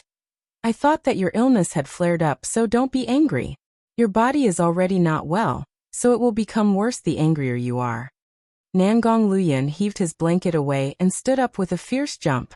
In the dark, that brightly glistening eyes that sparkled brighter than stars looked straight towards Su Luo, invoking a guilty conscience in her. Cough cough. Wanting to dispel her embarrassment, Su Luo let out 2 coughs, only to see a cold smile appear at the corners of Lord Nangong's mouth. "Su Luo, aren't you going to run away? Why did you come back?" Leaning against the back cushion, he shot a calm and composed glare at her. His fair forehead glistened with a thin layer of sweat, intensifying the pain one would feel when looking at his absolutely gorgeous appearance. Su Luo's gaze descended to his glistening forehead. There were small red dots present there. Not serious but very conspicuous. Obviously, it was due to her kicking him down earlier. Sensing Su Luo's gaze, Nangong Luoyun's calm expression was immediately blanketed by a haze as he proceeded to stare viciously back at her. Su Luo rubbed her nose in embarrassment, as she truly had not kicked him on purpose. For a moment, the encompassing silence was frightening. After some thought, Su Luo managed to eke out an excuse with much difficulty to break this awkward atmosphere. "Do you want to drink water?" Nangong Luoyun did not reply as he continued to stare coldly at her. "Are you hungry? Do you want to eat something?" Nangong Luoyun smirked in ridicule as he continued to cast a sidelong gaze at her. Su Luo was unable to continue from there. After sulking for quite a long while, She finally moved and sat down on the bed before Nangong Luyin. Her fair and slender fingers automatically caressed his cold and handsome face. Chapter 2503. Late Night 1. Nangong Luyin did not push her away, though he still continued to stare right at her. His eyes were so bright that it seemed as though they could illuminate the deepest parts of her soul. It's my fault. Su Luo lowered her head in repentance. Nangong Liuyun's words became stuck in his mouth as a result of Su Luo's unusually fast repentance. However, he would definitely deal out punishment. I really know my mistakes. Su Luo tugged at Nangong Liuyun's hand, shaking it to and fro. Her voice sounded soft and gentle as it rang out with an enchanting tone. She knew that Nangong Luyin was least susceptible to her when she acted like this, and that would immediately give in and surrender. Indeed, Nangong Liuyun's gloomy face turned somewhat gentler. Flinging Su Luo's hang away, he glared solemnly at her. Please behave yourself. What's with that groping? The more he behaved like that, the more unbridled Su Luo acted. Pressing her entire body into his chest, she proceeded to rub her hands across his body without restraint. An intense shiver shook through Nangong Liuyun's entire body as he tensed up, with his breathing turning rough. He glared at Su Luo. Please behave yourself, little miss. The more serious and stoic he was, the more Su Luo wanted to tease him. She proceeded to extend and spread her legs, straddling his chest. Her slender arms wrapped around his neck, and a grin hung on her face as she looked at him. Nangong Luyin turned his face away, but a shade of red surfaced at the tips of his ears. Her Nangong was this pure. Oh, what a joy! Su Luo leaned over, with her misty breath lingering at the corners of his lips. She was so close that they appeared to make contact, yet no kiss was initiated by her. A faint sheen of sweat surfaced on the forehead of Nangong Luyin. At this point in time, how would he be able to continue feigning anger and push her away? He immediately proceeded to wrap his hands fiercely around Su Luo's waist, pulling her fiercely into his embrace. Are you still mad? Su Luo extended her hand and poked the chest that was exposed by his retreating top. Yes. Nangong Liuyun's voice sounded depressed, showing that he was still trying his luck. Su Luo's icy cold finger made contact with the red spot on his forehead. Truthfully speaking, she really wanted to laugh. With Lord Nangong's strength, a bump like this would disappear after a while. Nevertheless, not only did he not let it heal, he had purposefully made it more conspicuous. Was he trying to guilt-trip her? Su Luo pressed onto the bump on his head. Hiss dash, Nangong Luyin sucked in a mouthful of cold air. Su Luo burst into a laugh and gave him a shove. Hey, that's enough. Stop acting. How can this little bit of pain matter to you? Nangong Luyin glared at Su Luo before pointing to his leg. My leg hurts. Only after hearing him did Su Luo recall that Nangong Liuyun's leg illness was acting up, which resulted in her taking the initiative to head over. This caused her to grow anxious as she hastily climbed down from his body. However, Nangong Luyin held onto her waist. Regardless of how she moved her limbs, her body was held tightly in place, leaving her unable to move. Nangong Luyin purposefully looked down and laughed coldly in a haughty manner. Leave. Hurry up and leave. Su Luo mumbled in a depressed tone as she hit him. How can I leave if you don't let me go? Nangong Luyin smirked. If I release my grip, wouldn't you be able to whisk off just like that? You've delivered yourself right to my doorstep, you know. Su Luo. So I don't go, okay? I just want to see your leg, is that all right? No. The haughty youth rejected her in a single beat. Nangong Luyin. Su Luo shouted at him. A look of grief appeared within Nangong Liuyun's eyes as he pouted his lips, his voice growing so soft that it turned into a whisper. You clearly know what to do to take away the pain. Yet you purposefully use all kinds of excuses and ramble incoherently, and even say that you like me. Chapter 2504. Late Night 2. He was always strong and overbearing on the surface. So the minute he showed a small grievance to Su Luo like this, Su Luo couldn't bear it anymore and panicked. Is it really painful? Su Luo approached him. Nangong Luyin nodded solemnly. There was no need to say any more. Su Luo held his face in her hands, kissed him, and sent the fallen red lotus in. Su Luo closed her eyes as she kissed him without caring for anything else, so she didn't see Nangong Liuyun's flash of cunning. Escape? To where will you escape? Little girl, even if you escape to the ends of the earth, you'll still have to voluntarily come back right to my doorstep. A hint of evil triumph appeared in Nangong Liuyun's eyes. His time being sick was truly over, but he had intentionally suppressed a portion of it. He released it now to use it as bait to lure little Luo Luo into his home. Poor little Su Luo. How could she be more powerful than the black-bellied Nangong Liuyun? And so she voluntarily sent herself into the pit of hell, kissing without caring about her own feelings. Suddenly, Su Luo felt a bit uneasy because something hard suddenly appeared where she was sitting, and this burning hot thing was poking at a crucial place of hers. Su Luo thought of something, and her face immediately went red. She pushed away Nangong Liuyun and turned to leave, but he reached out his hand. With a pull, Su Luo fell back into his arms. You let go of me," Su Luo said bashfully. Nangong Liuyun was really smart, so how could he not know what Su Luo was thinking? He reassuringly stroked Su Luo's back and whispered as if to change the topic. Luo Luo, do you know what is the key to your kiss being able to help reduce my pain? Su Luo was caught up in his train of thought and immediately answered. The fallen red lotus. When kissing you, I'm constantly releasing a small amount of fallen red lotus, removing the ice seal in your body. Nangong Liuyun gently stroked her flawlessly white face. Besides the lips, the hands can also release fallen red lotus, right? Of course, and if I use my hands, I can control it even better, Su Luo said. Nangong Liuyun's voice carried a hint of suppressed arousal, and he tempted with a dark husky voice. Then could you use your hands to? Su Luo turned awkward. Use my hands to rub your lips? That's a bit difficult. Nangong Liuyun was offended. This idiot. Was she angering him on purpose? Nangong Liuyun seized Su Luo's lips in one motion, and while she was losing herself in the kiss, he gripped her hand and guided it downwards.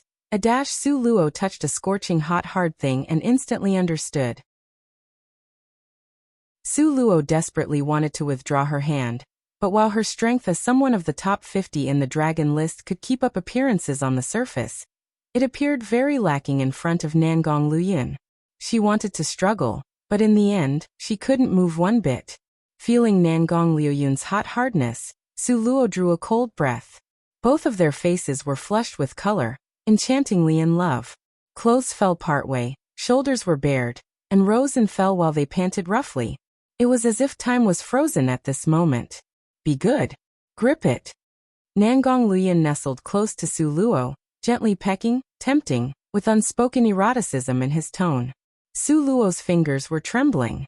This length is a bit long.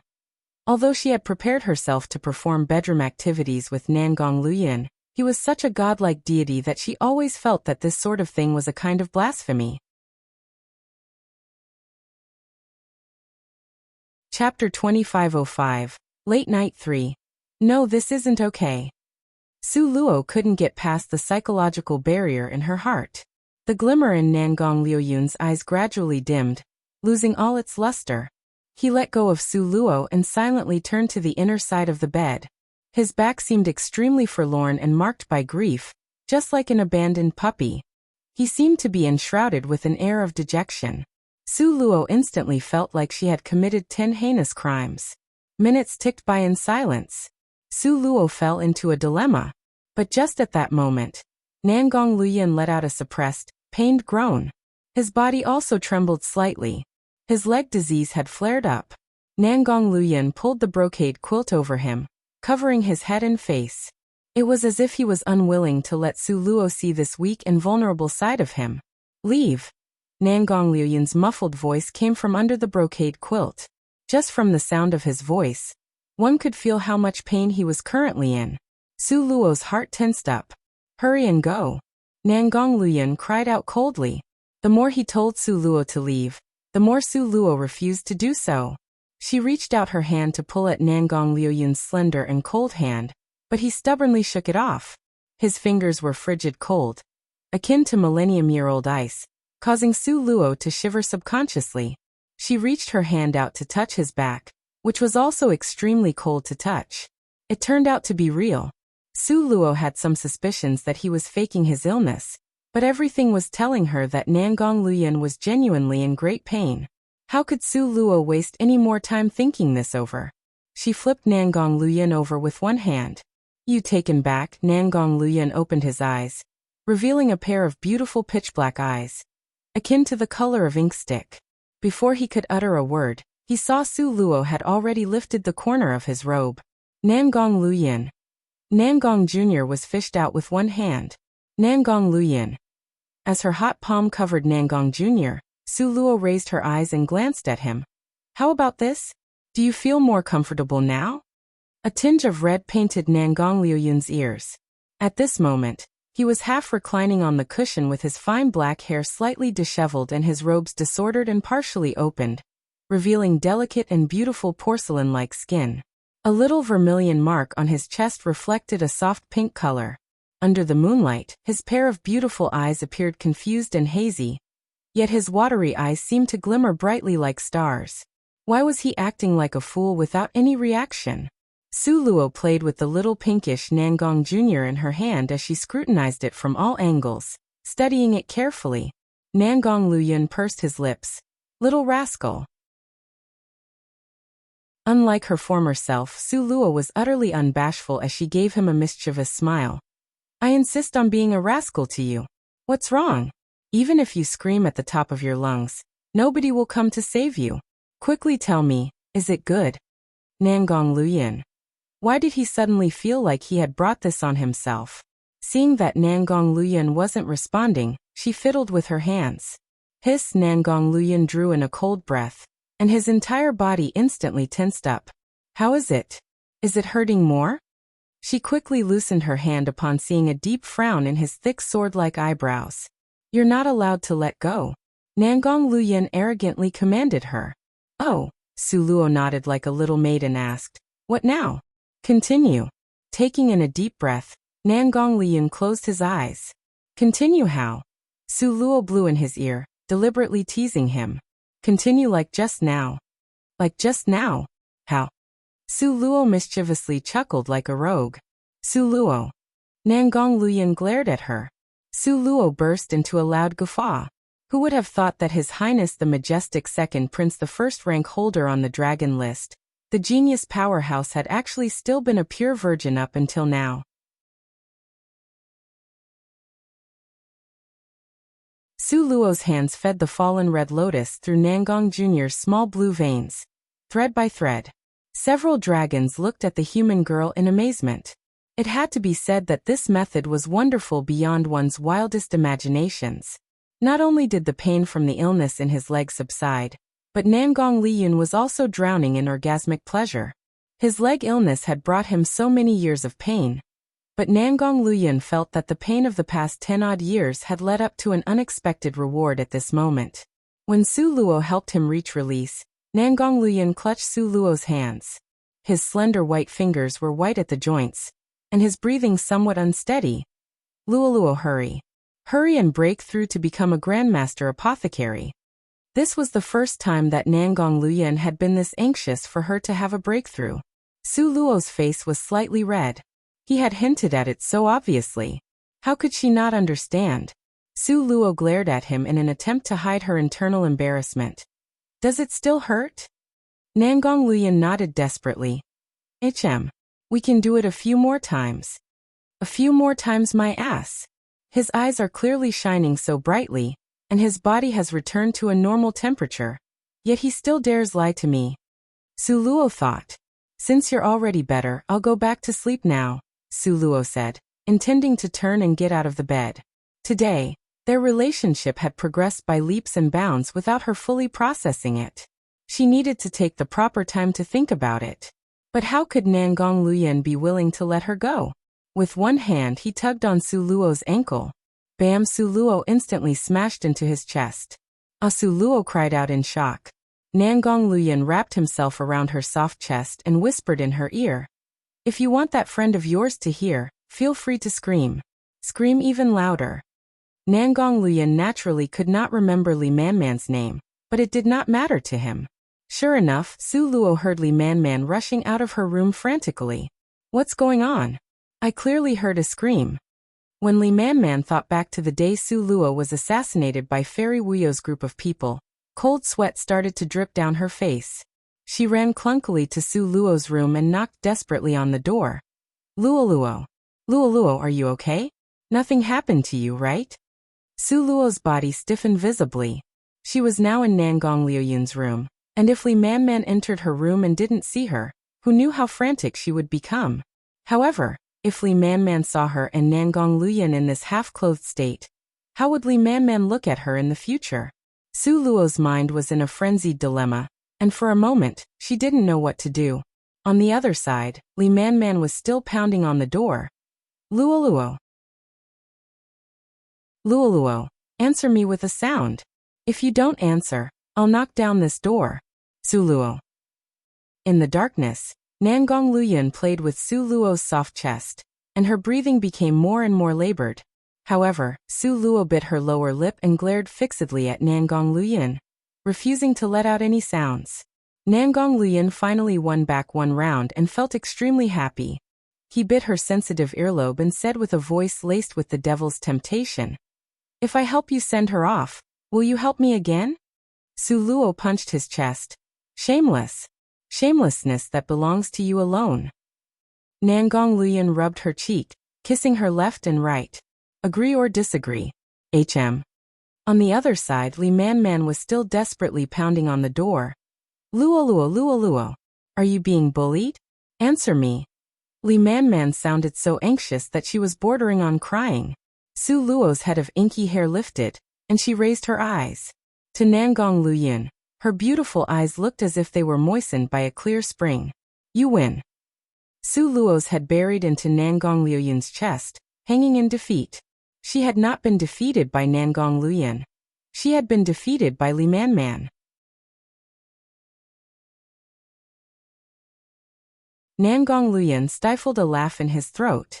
It seemed Su Luo's friend was not completely useless after all. He would just barely spare her for now. Get lost. Nangong Liuyun shouted like a thunderbolt from a clear sky, attacking Li Man Man with a strike of killing intent. Li Man Man's entire body felt as if someone had blocked off her acupuncture points. Her entire body was stiff and trembling, and her lips could not stop quivering.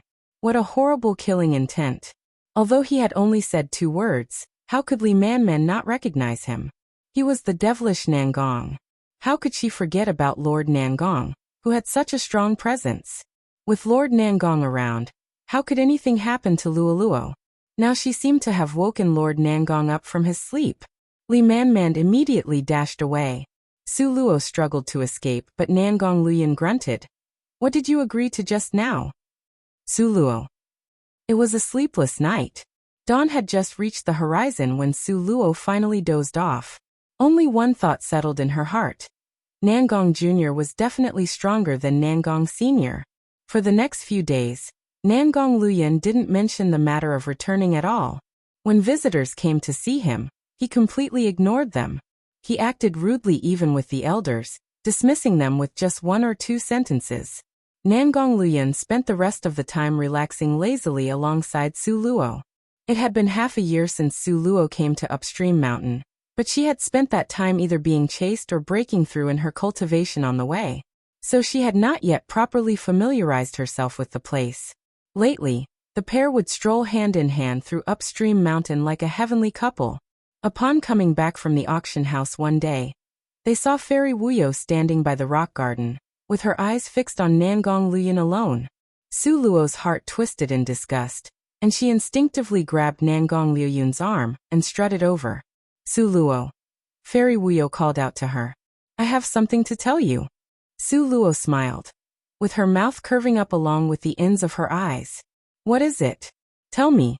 Fairy Wuyo looked at Nangong Liuyun meaningfully. I'll tell you in private. Then just don't say it, Su Luo sneered, pulling Nangong Liuyun away to leave. A cold light burst from Fairy Wuyo's eyes as she voiced more sharply. Your senior brother Luo was so good to you. Are you really going to simply let him die? That made Su Luo stop in her tracks. Nangong Liuyun's sword-like eyebrows furrowed, and he urged Su Luo, "Let's go." However, she broke away from his hold and walked towards Fairy Wuyo, until she was planted firmly in front of the latter with a cold and stern face. "What do you mean by this?" The corners of Fairy Wuyo's eyes curved upwards. "Let's speak in private." Several dragons looked at the human girl in amazement. "Do you really think I'll blindly believe whatever you say?" Su Luo smirked faintly. Then Fairy Wuyo contrarily pulled out a token and waved it around in front of Su Luo. "Check this out. You had given it to your senior brother Luo, right?" It was a bottle of top-grade celestial spirit water. Because she knew her senior brother Luo was going to the extraterritorial battlefield, Su Luo had been afraid something would happen to him. So she filled a jug with top-grade celestial spirit water and handed it to senior brother Luo. Now this empty jug was right in front of Su Luo. Su Luo remembered very clearly. This turquoise kettle was indeed hers. Why would senior brother Luo's items be in Fairy Wuyo's hands? What exactly had happened to senior brother Luo? Could there have been some kind of incident? After all, the extraterritorial battlefield was struggling against demons, which were very dangerous, and the circumstances there were constantly changing.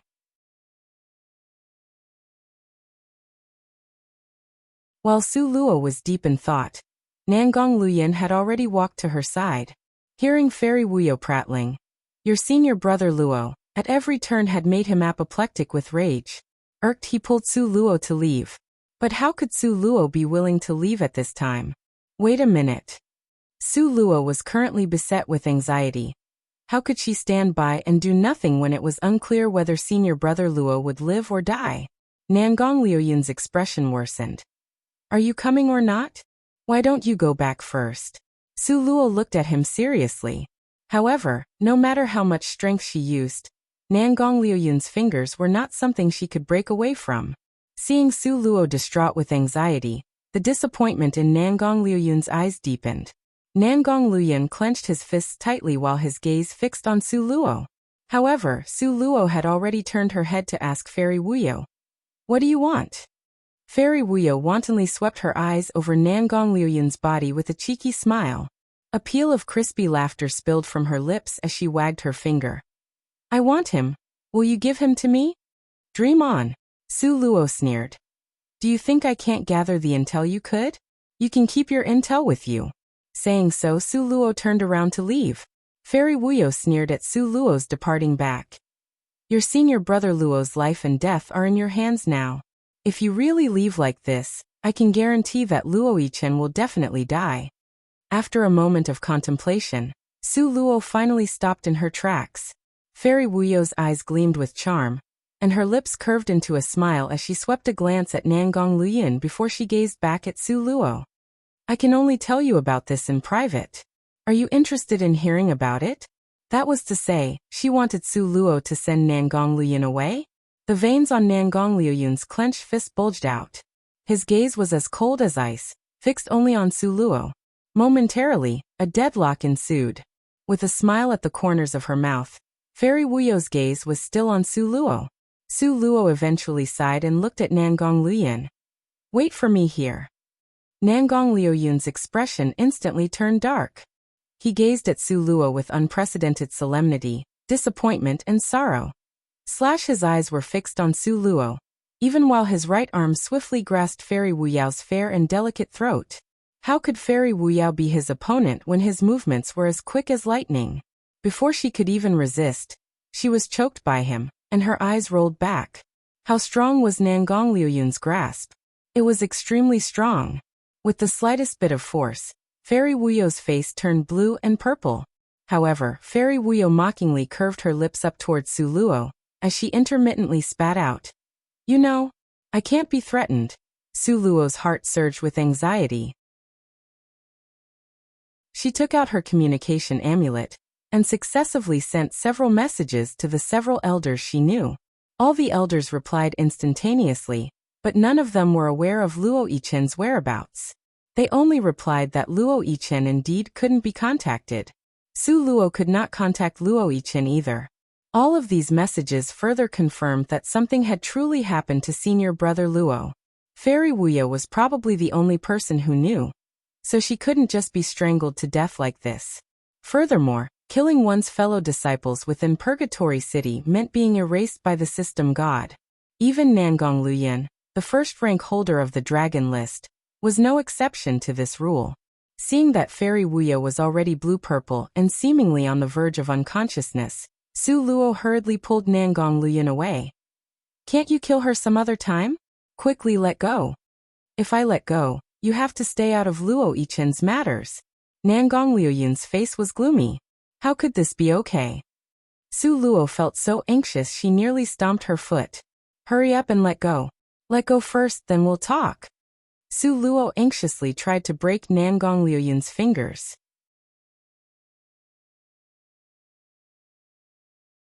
"Su Luo, I'm very disappointed in you." Nangong Luoyun threw Fairy Wuyo on the ground with indifference before glaring at Su Luo coldly. "You still don't know to cherish the most precious thing in your heart." After saying that, Nangong Luoyun ditched left Su Luo. Without even turning back, he walked off with hurried strides. That was what she asked for in the first place. Dignity and pride took the upper hand in this instance. Gazing at Nangong Luoyun's lanky and dejected figure as he's leaving, Su Luo's mind went blank. A sorrowful feeling that was beyond words overwhelmed her. She really did hurt him. Fairy Wuyo was gulping down mouthfuls of air. But upon seeing Su Luo like this, she instantly felt delighted. Fairy Wuyo struggled to stand up whilst coughing before staring at Su Luo mockingly. "I really don't understand. Why would he like you that much? Do you even deserve him?" Su Luo snorted coldly. "Now can you spit it out? What on earth happened to senior brother Luo?" "Give Lord Nangong to me," Fairy Wuyo demanded. "Tell me what happened to senior brother Luo." Su Luo's eyes were spitting fire as she grabbed Fairy Wuyo up by the collar. "Ha ha ha, senior brother Luo indeed was injured badly. Currently he is on his way back. But the extraterritorial battlefield is far away from here, and it's a long and arduous journey. It's hard to tell if he can get here safely." Fairy Wuyo pretended to sigh. Su Luo frowned. "Didn't you like senior brother Luo? You even challenged me to a duel. How come you turned your back on him now?" Fairy Wuyo sighed. "Some people just don't stand a chance when they're compared to someone else. Luo Yichen was pretty decent before. He was the only person in the entire upstream mountain worthy enough for me to pursue. But now, my heart is with Lord Nangong."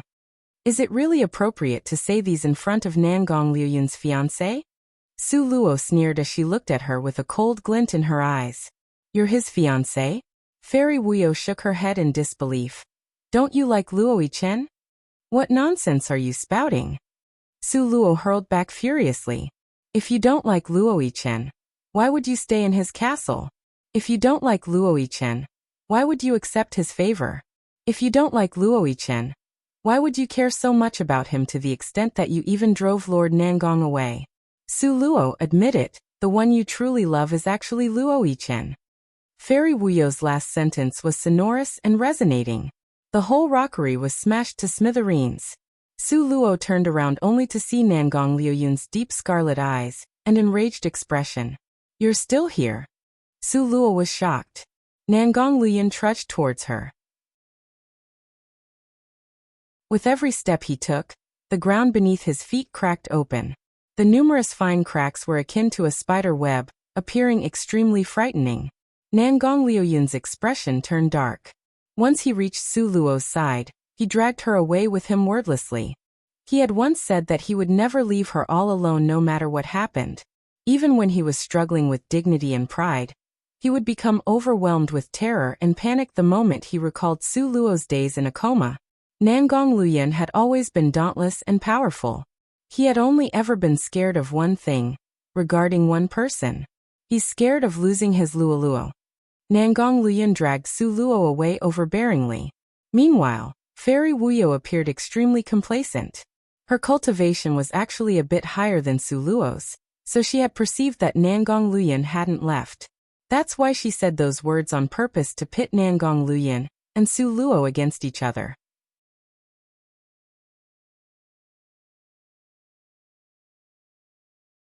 The relationship between these two seemed strong, with a stance that was as if only death could break them apart. However, There were actually many weak points in their relationship that could be drilled into. Su Luo's claim on Nangong Luyan was treated as inevitable and right. Nangong Luyan lacked tolerance when it came to matters regarding Su Luo. This meant it was bound to become easy for a third party to step into their relationship and wreak havoc, shattering their affection for each other to smithereens. Fairy Wuyo regarded herself as that third person who could break apart the two lovers' relationship. Whichever man she laid eyes on had to belong to her. As she gazed at their departing silhouettes, the smile on Fairy Wuyo's lips grew brighter and brighter. Nangong Luyan hauled Su Luo all the way back to the castle.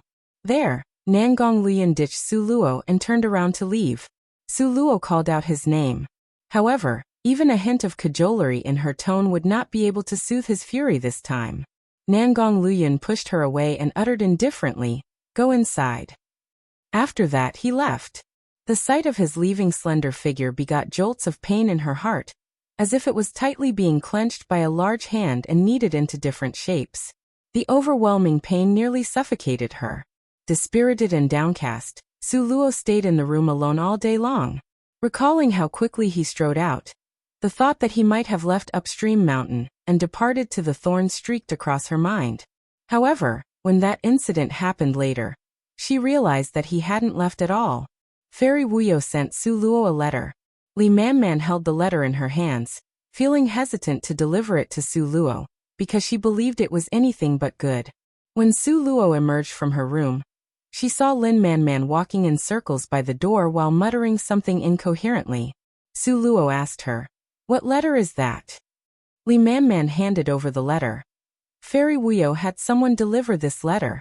Along with the letter, there was this. Li Manman passed Su Luo a mermaid tears pearl of the East Sea. This mermaid tears pearl of the East Sea. After Su Luo received the pearl, her body began quivering, and she was unable to open her mouth for a little while. "What's wrong?" Li Manman asked. Seeing Su Luo's dumbstruck appearance, Li Manman swiftly supported her to stop her from staggering down. "What happened? Don't scare me like this. If anything happens to you, Lord Nangong will never forgive me." Hearing the two words Lord Nangong, Su Luo felt her heart clench even more tightly. She took a deep breath and calmed herself down before unfolding the letter and giving it a quick read. "Come to Hahuan House at once if you want information about him." There was only one sentence in Fairy Wuyo's letter, but this one sentence spoke volumes. Information about him? About who? Senior Brother Luo? Li Manman anxiously asked because she also knew about the disappearance of Senior Brother Luo. The corner of Su Luo's lip moved slightly, but not a single word came out. Was Fairy Wuyo doing this on purpose to confuse her? Did this him refer to Senior Brother Luo or Nangong Luyan? Even Su Luo herself failed to realize that her heart seemed to be blocked by a big rock. The blue-green veins on the back of her hands bulged out while her heart raced. If it were before, naturally, she wouldn't have believed this. But whenever she thought of the look Nangong Luyan gave her right before leaving, Su Luo could not feel at ease. Nangong Luyan tended to act impetuously. She was afraid that he would do something irreversible in a fit of pique. When was this letter delivered? Su Luo asked anxiously. Tilting her head, Li Manman gave it some thought and said, "About an hour ago? I was hesitant if I should give it to you." After all, Fairy Wuyo was the definition of trouble.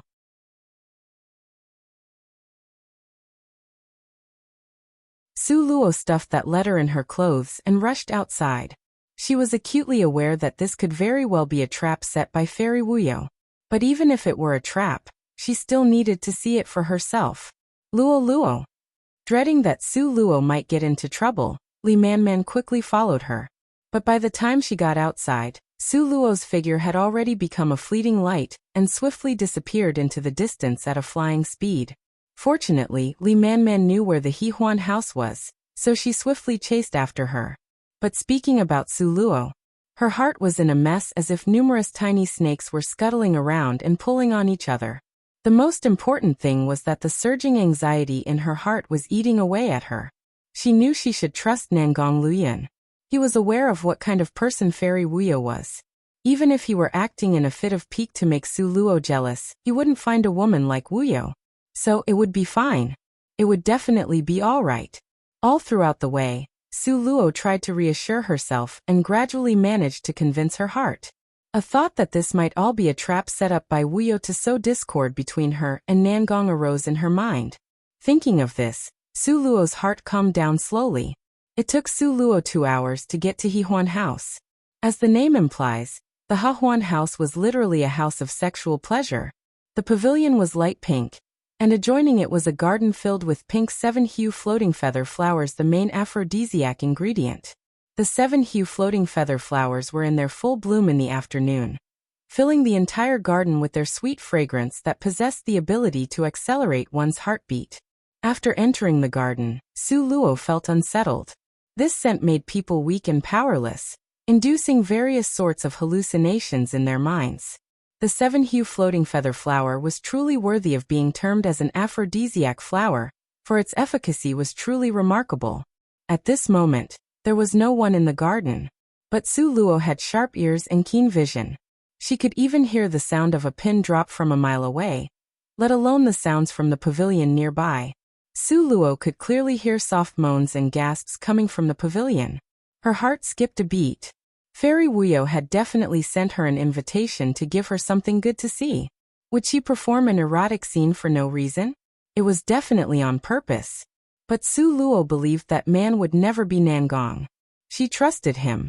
Su Luo slowly climbed up the wooden stairs step by step, and finally arrived at the giant 100-meter-tall pavilion that was suspended in the air.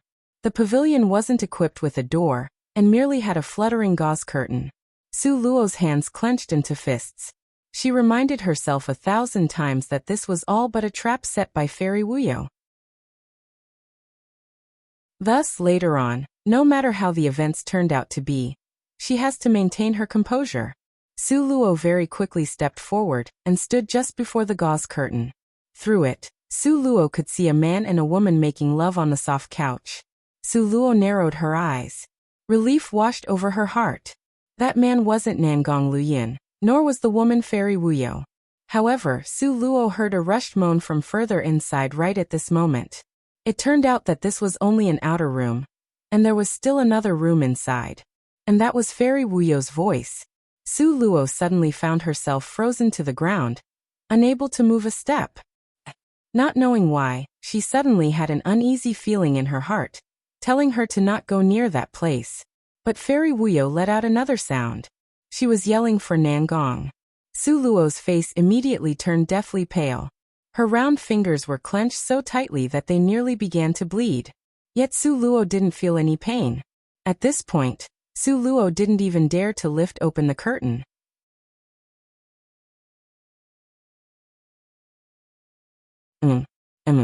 Nangong. Faster. Harder. I want more. Faster. Nangong. Nangong from now on will be this happy every day. Fairy Wuyo's crystal clear voice came from inside. She was aware of Su Luo's presence outside, and was doing this on purpose. Su Luo's entire body became rooted to the spot. Blood rushed to her head at once while her mind blanked. She wanted to lift open the curtain, but her hands were trembling so much that she couldn't even control them anymore. No, that definitely was not Nangong. Her Nangong would never do this to her. Never. Su Luo took a deep breath and finally felt she was still alive. She clasped the gauze curtain tightly and abruptly lifted it open. Inside the room was a huge bed that was wide enough to accommodate 5 people. Fairy Wuyo was lying naked on the bed. Her long fair legs hooked around a muscular man's waist, and had one of her fingers in her mouth. Her eyes were overflowing with passion while her cheeks were dyed crimson red, as she let out faint moans intermittently. Upon seeing Su Luo, a triumphant smile appeared on Fairy Wuyo's face. That smile was truly utterly dazzling to Su Luo, to the extent that she inadvertently took a step back. Su Luo couldn't see the man's face as his back was facing her, but that back looked extremely similar to Nangong's. Su Luo didn't even dare to look at his face. She shifted her gaze below. The floor was littered with clothes. Shredded red undergarments, snow-white innerwear, long tights, a white dress, and an ink-black robe. This ink-black robe. Su Luo felt awful upon seeing that robe. An ink-black robe with gold thread embroidery on the borders. The colors and patterns were precisely what Nangong Luyan had been wearing when he departed. Everything he used was of the finest materials. This ink-black robe was made by using the silk thread made by the Northern Sea's golden silkworm. It was said that just a single thread of the Bei Ming golden silkworm was worth a whole city. What more, the entire robe. And now, this robe was just casually lying on the floor. Moreover, its collar had a strong scent of women's makeup. Nangong. Look. Ah. Who's here? Fairy Wuyo moaned without forgetting to remind Nangong. Which man would not want the divining body? Even Nangong Luyan was worshipping her body. Fairy Wuyo felt extremely complacent. That man turned his head around, and Su Luo saw that face. In an instant, her face became ghastly pale like the color of snow. All of the blood from her heart rushed straight to her head. From head to toe, Su Luo's body was stiff and rooted to the spot as if she had been struck by a bolt of lightning. It's him. It's him. It's really him. At this moment, Su Luo didn't even have the courage to go up to him. She felt as if her heart was ruthlessly clenched by a huge hand, stifling her. Su Luo staggered a few steps back. She then swiftly turned around and dashed away at lightning speed. At this moment, it was as if the heavens had fallen and the earth had been rent. The seas had run dry, and the stones had gone soft. The blue sea had turned into mulberry fields. The Big Dipper constellation had turned, and the stars had moved. Her world had fallen apart. She didn't even know what time or what day it was right now. Was it raining? She wiped her face to find big teardrops had trickled down her cheeks. When she dashed out, she tripped over herself and rolled onto the ground, causing many big and small gashes to appear on her body.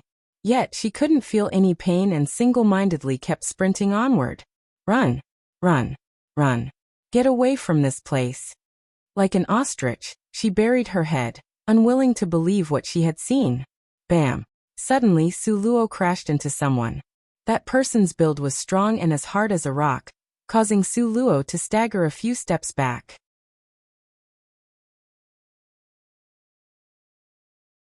Su Luo was wordless. She didn't even raise her head to look at where she was charging straight ahead. But her hand was gripped by a strong, powerful, and slender arm. Firmly gripped by it. Without a hint of fat, the fine jade-like white hand had gripped her. When Su Luo looked over, her whole body shook, because that hand was one she was most familiar with. Nangong Liuyun's hand. Out of shock, Su Luo subconsciously raised her head. Before her eyes was the appearance of an exceptional man. His silhouette was extraordinary, eclipsed only by his handsome features and outstanding disposition. He was noble and elegant to the highest degree. This was clearly Nangong Luyan. His clean ink-colored robe carried only the scent of green grass and sunlight. Since when would there be the fragrance of cosmetics? Ths. Su Luo was instantly dumbstruck, stupefied, entirely speechless. Nangong Luyan looked at the foolish Su Luo, but his face was tense. He stared seriously at her. Why have you cried yourself into looking like a little cat? As he spoke, he reached out to wipe away the tears at the corners of Su Luo's eyes. Because she had fallen down a flight of stairs, Su Luo was showered with bits of grass everywhere. She really looked like a dirty little cat. You didn't. Su Luo pointed back towards the attic. Nangong Liuyun's voice was clear and mellow, if not slightly nasal, as if he was somewhat annoyed. You really are that. Su Luo seemed to have thought up something, and she shook off Nangong Luyan with a single motion, picking up her skirt and practically pounded her way up towards the attic. Soon, she ran to Fairy Wuyo's previous room. When she saw the scene before her, even the bold Su Luo was shook.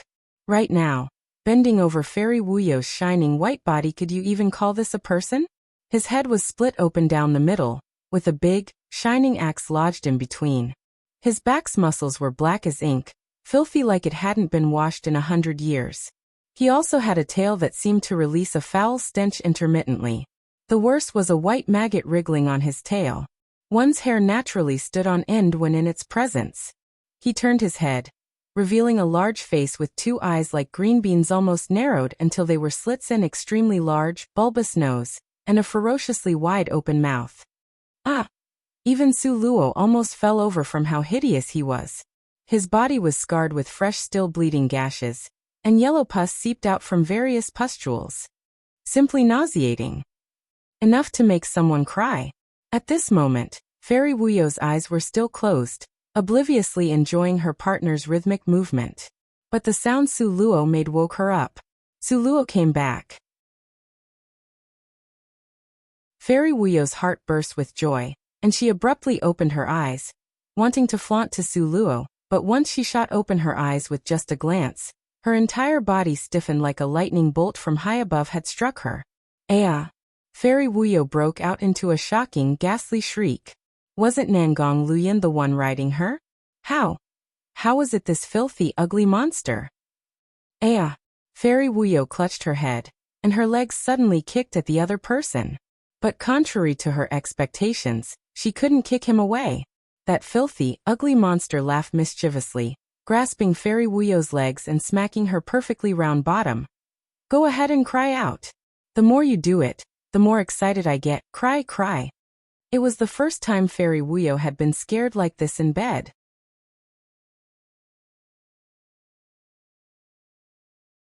She could even see the wriggling maggots on the other person's body. Oh heavens, Fairy Wuyo looked down, and she didn't know when, but those little white larvae had somehow crawled onto the bed, onto the embroidered quilt blankets, and even onto her body. Fairy Wuyo was about to go mad. Her hands covered her eyes and ears, and her legs struggled to break free. But it was all in vain. That filthy monster seemed to have superhuman strength. Grasping Fairy Wuyo both his hands, he shoved her in between his lanky legs and squeezed them, firmly trapping her before him. "You. Who are you? Where's Nangong?" Fairy Wuyo almost vomited from disgust. She had been with many men, and although they were not like Nangong Luyan, every one of them was outstanding. Even if they were not peerlessly handsome, at least they were clean and good-looking. But this creature before her wasn't just ugly or a monster. He was also so dirty. Ugh. Fairy Wuyo really wanted to vomit, but strangely, nothing came up. "Nangong? What Nangong?" The filthy beast sounded confused. Fairy Wuyo was about to go mad. "The one who got in bed with me." It was clearly Nangong. "When did he turn into you?" The ugly monster furiously slapped Fairy Wuyo's delicate, beautiful face. "Slut! I was the one doing all the work all along. I've been giving you so much pleasure. Yet you're actually thinking of someone else." One side of Fairy Wuyo's face swelled up from the slap. All the while, Fairy Wuyo's mind was muddled.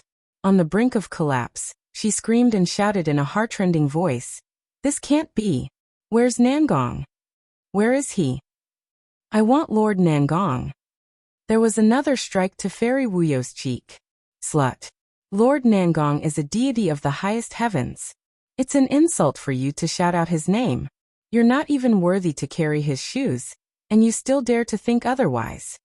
The ugly monster lifted Fairy Wuyo with one hand, making her straddle him while not stopping the movement of his lower body. You. Stop it. Fairy Wuyo was truly miserable. While she was being dealt great mental damage, she had to bear being pleasured by the beast.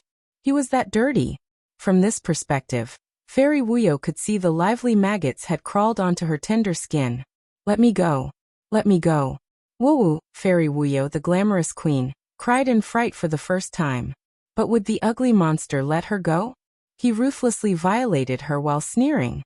He was originally a person of the demon race who was locked up in Upstream Mountain's dungeon for offending the Fourth Elder. However, he also had great research value, so he was completely imprisoned in the dungeon for 100 years. During those 100 years of living in that damp, narrow underground prison, his mind became twisted and perverse. Nangong Luyan made a deal with him and let him out. Unbeknownst to even the nightmare himself, Nangong Luyan had played a trick on him. Nangong Luyan had used an appearance-changing technique on the demon before sending him to Fairy Wuyo. With his new look, it was enough to fool Fairy Wuyo into thinking this ugly monster was Nangong Luyan. So, before the imposter even did anything, Fairy Wuyo took the initiative to take off her clothes and please him. The rest was history.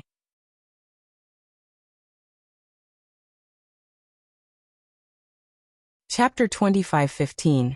Realization 6. Naturally, the ugly monster would certainly not tell all of this to Fairy Wuyo. If he did so, he knew that he would be locked up in a dark dungeon again, perhaps until his death. And if that was the case, he would never be able to touch a woman again. He had restrained himself for 100 years. Now he might have to do the same for the next 100 years as well. Just thinking about it made the ugly monster go insane. This while, Fairy Wuya wasn't faring well either. The beautiful woman shook wildly. Besides that, she also discovered a very serious problem. She suddenly found out that her vital energy was being constantly drained away. The yin energy that her divining body had nurtured seemed to be plummeting. Oh heavens! Fairy Wuya was taken aback. Let go of me. Let me go this instant. Fairy Wuyo kept pounding on him. She knew very well that her divining body would definitely be severely damaged if this continued. In the worst-case scenario, it could even be damaged beyond repair. However, no matter how much Fairy Wuyo flailed about, the ugly monster continued to do as he pleased. Lord Nangong was right. The divining body is really powerful. His missing essence was being rapidly replenished, while his strength was surging with leaps and bounds. As for Su Luo, she felt terrible looking at the scene in front of her. Unable to watch Fairy Wuyo's body being sullied any longer, she turned her head away before sprinting out. After running a distance, Su Luo came to a stop. Nangong Luyan walked over to her and gazed at her silently. Su Luo had quite a tumultuous day with various twists and turns, frightening her terribly. Consequently, it took her quite a while to calm her mood. Nangong Luyan, you did that on purpose. Su Luo gnashed her teeth as she glared at him. At this point, how could Su Luo still not understand what had happened? Fairy Wuyo had indeed set up a trap. However, the mantis stalked the cicada, unaware of the oriole behind Fairy Wuyo had been played by Nangong Luyan, and was done in by her own trap, suffering a big loss. Su Luo scowled at Nangong Luyan. You deliberately made me think that it was you, deliberately made me sad, and deliberately made me desperate. Was it fun to watch how I tossed around wistfully? Nangong Luyan let out a long sigh. A subtly contemplative look appeared on his dashing face. He did not say a word. He merely fixed his lucid eyes, which were as dark as ink yet as bright as glittering stars, on Su Luo adoringly. Although he didn't say a word, his gaze seemed to have spoken thousands of words. Suddenly, Su Luo was unable to get a word out. Reflect on it. Think about why I'm doing this. Nangong Luyan took a few steps back. After another moment of contemplation, he added, think about it carefully before coming to see me. Saying so, Nangong Luyan walked away. Su Luo was left alone on the seashore. As she gazed at the rolling waves of the sea, Su Luo was momentarily speechless. She sat against the bottom of the huge rock, looking at the endless sea in front of her. A chilly sea breeze whistled past her ears, filling her chest with sour emotions. Why did Nangong Luyan do that? Why would he play such a trick, despite knowing that it would make her sad? His obsession with cleanliness was quite severe. Why would he take the initiative to change someone else's face into his appearance just to do that kind of thing with Fairy Wuyo? Yeah, why? She really needed to ponder over this. Su Luo wrapped her hands around her knees and curled her body into a ball, hugging herself tightly into a fetal posture. She placed herself in Nangong Luoyun's shoes. Su Luo was endlessly demanding toward him, but as long as he had it, he would give it to her. So why was he angry that day? That was because of the addition of senior brother Luo. But with his intelligence and wisdom, how could Fairy Wuyo have possibly been able to lead him by the nose? Therefore, he surely wouldn't have believed Fairy Wuyo's words.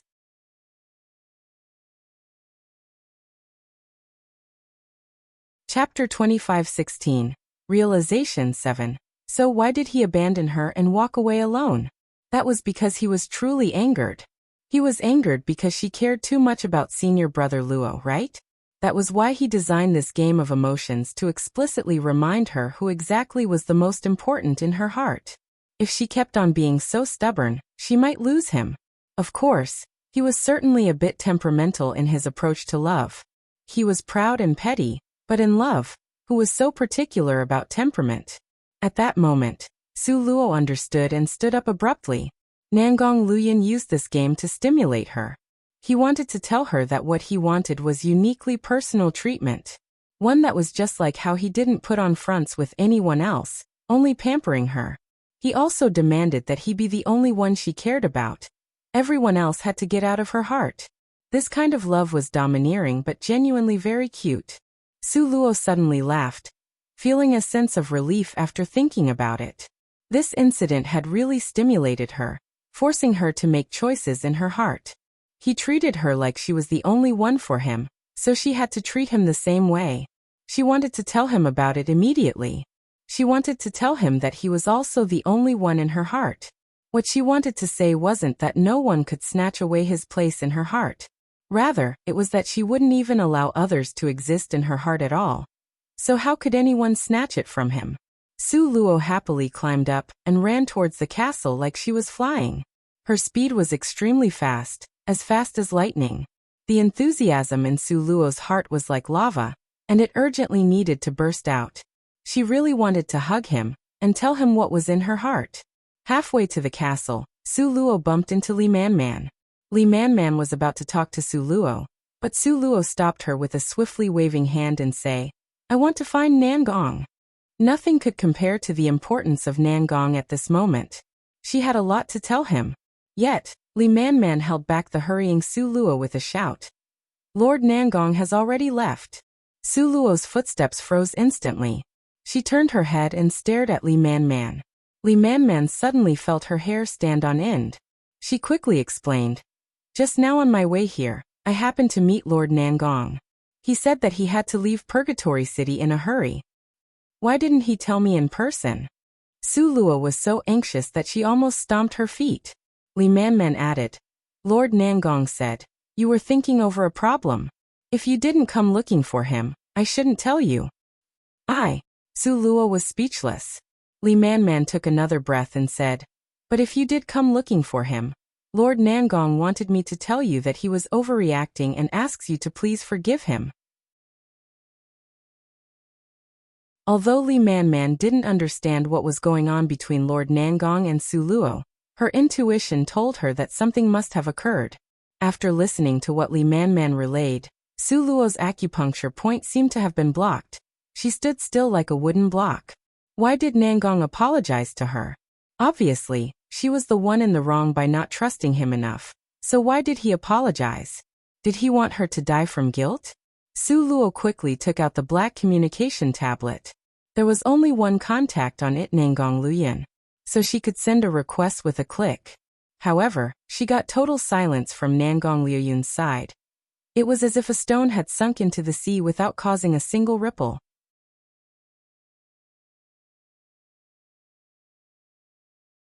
Chapter 25:17. Heavily Injured, 1. How did this happen? Su Luo was so anxious she stomped her feet. She still had so many things she wanted to say. How could she get them through to him?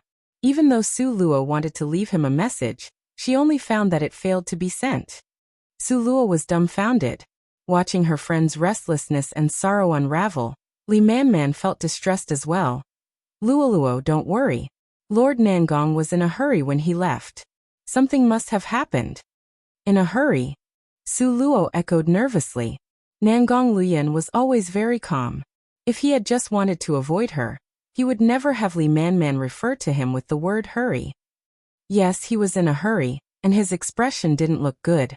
After telling me what I just relayed to you, he disappeared from the spot at lightning speed. Li Man replied with certainty. Su Luo's fist clenched tightly. She guessed that something must have happened over at the Thorns' captain's side, forcing Nangong Luoyun to return quickly. After all, he was away from the Thorns' captain because he had run to Su Luo again and again, regardless of the dangers. Su Luo was nearly overwhelmed by a wave of guilt. During the following days, Su Luo kept trying to get in touch with Nangong Luoyun. What hurt was that it was to no avail. It was as if Nangong Luoyun had simply vanished from this world. Su Luo's regret and anxiety piled up every day. However, there was nothing she could do. Eventually, instead of receiving Nangong Luoyun's long-awaited reply, she found senior brother Luo. Senior brother Luo didn't return alone. Rather, someone brought him back. On this day, the sky poured out fat droplets of rain that smashed tiny pits into the mud. It was under this kind of weather that Ouyang Shi, ranked 10th on the dragon list, carried Luo Yichen back. The white robe clinging to Ouyang Shi's body was soaked by the rain and stained with hardened blood. It was a shocking sight. Even more shocking, though, was senior brother Luo. The second Su Luo saw Luo Yichen, she unconsciously covered her mouth, for fear that she would scream. Was this still senior brother Luo? He was originally handsome and extraordinary, a man of remarkable beauty that was rarely seen in this world. However, all Su Luo saw now was his snow-white hair that was supposed to be dark. Even his eyebrows were entirely white. His skin that had been smooth and flawless before was now covered with wrinkles and age spots. Like an ancient old man from the mortal world. What happened here? Su Luo stared at Ouyang Shi accusingly. Ouyang Shi's eyes filled with guilt as he said. Senior Luo was invincible in the extraterritorial battlefield, and because of this, he drew the attention of the demon witch. In one mission, brother Luo killed nearly 100 strong opponents, but he was ultimately caught. By the time we were able to rescue senior brother Luo, he had already become like this. There was nothing they could do about that. Su Luo glanced at Li Manman. She knew how much Li Manman liked senior brother Luo, definitely, no less than how much she liked Nangong Luyin. After Ouyang Shi carried senior brother Luo in, Li Manman remained frozen. Space and time around her seemed to stand still. She stared at senior brother Luo without blinking, heartbroken. Finally, she broke down with tears rolling down her face. Senior brother Luo. Senior brother Luo.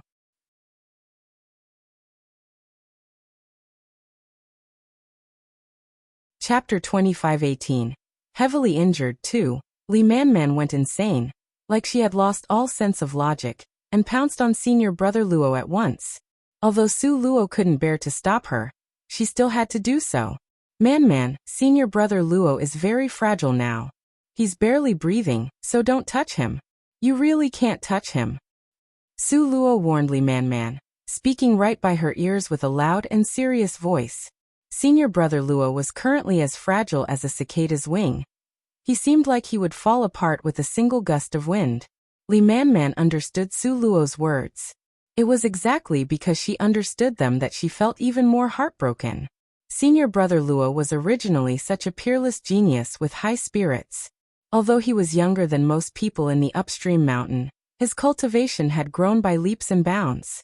How dazzling the prospects of his future had been, but now.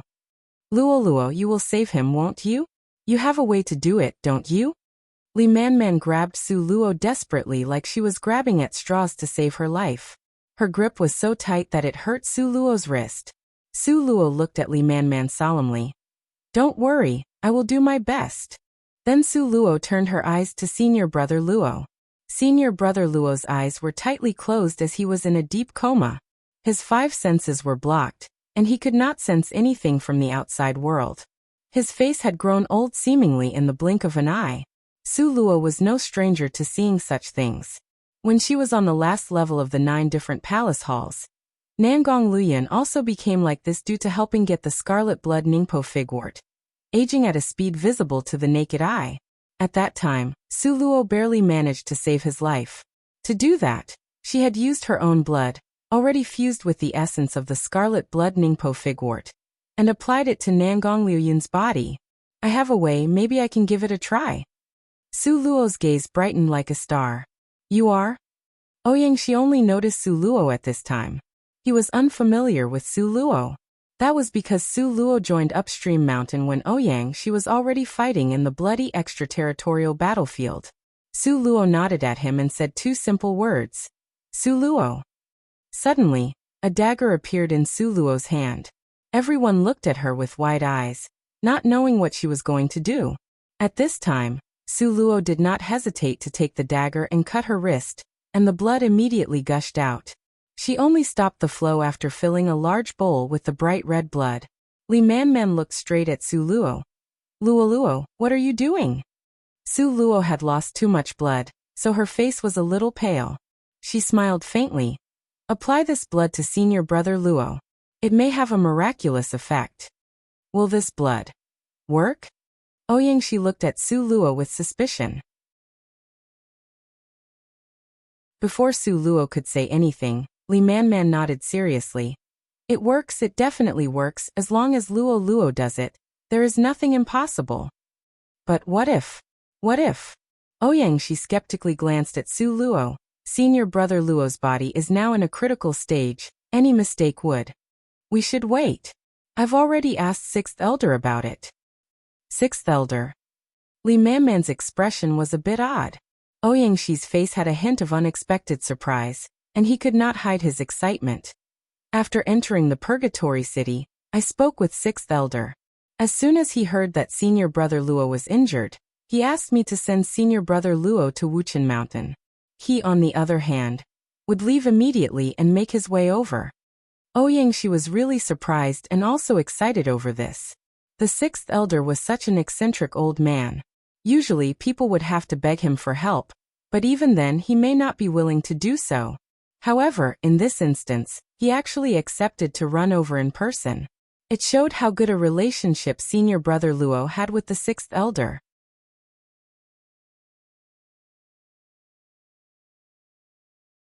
Chapter 25:19. Heavily injured 3. At this time on the bed, Luo Yichen's breathing had turned even weaker. Su Luo could pick out how, in this period of time, Senior Brother Luo seemed to have aged some more. Wipe the blood on his face. Su Luo instructed Li Manman. No. We need to wait for the Sixth Elder first.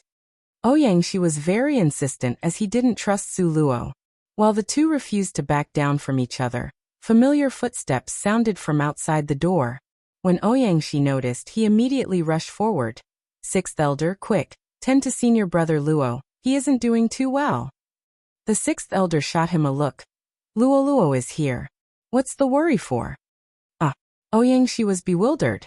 The Sixth Elder brushed him off, and walked to Su Luo with large strides, asking in a soft voice. What's the situation? It should be the aging disease. Su Luo wrinkled her brows. Have a look. The Sixth Elder solemnly took Luo Yichen's pulse and nodded. He indeed has had the aging disease, the passing of time for a while. It's a curse. Ouyangxi hurriedly asked. Sixth Elder, you must have a plan, right? The Sixth Elder was just as helpless. He ignored Ouyangxi and only spoke with Su Luo. This is a secret demonic technique. Only highly capable specialists can deal with it. 2 elders died from this aging disease before. I was unable to find a solution. Sixth Elder. Ouyangxi had a shocked face. If 2 elders had died from it, then Senior Brother Luo. Ouyangxi's eyes filled with guilt. If Senior Brother Luo hadn't come to save them, he wouldn't have been afflicted with the demon clan's curse, and wouldn't have. What's this? The Sixth Elder's gaze moved to the large bowl that Li Manman was carrying. It was filled with thick scarlet blood. The scent of blood coming from the bowl was unexpectedly overtaken by the mild fragrance of ginseng. This is... The Sixth Elder seized the vital blood from Li Manman's hands, dipped his index finger in so that he could smell the blood. Then he placed his finger in his mouth and tasted the blood. A hint of joy soon appeared on his face. This is the blood essence of the scarlet blood Ningpo figwort. Where did you get this?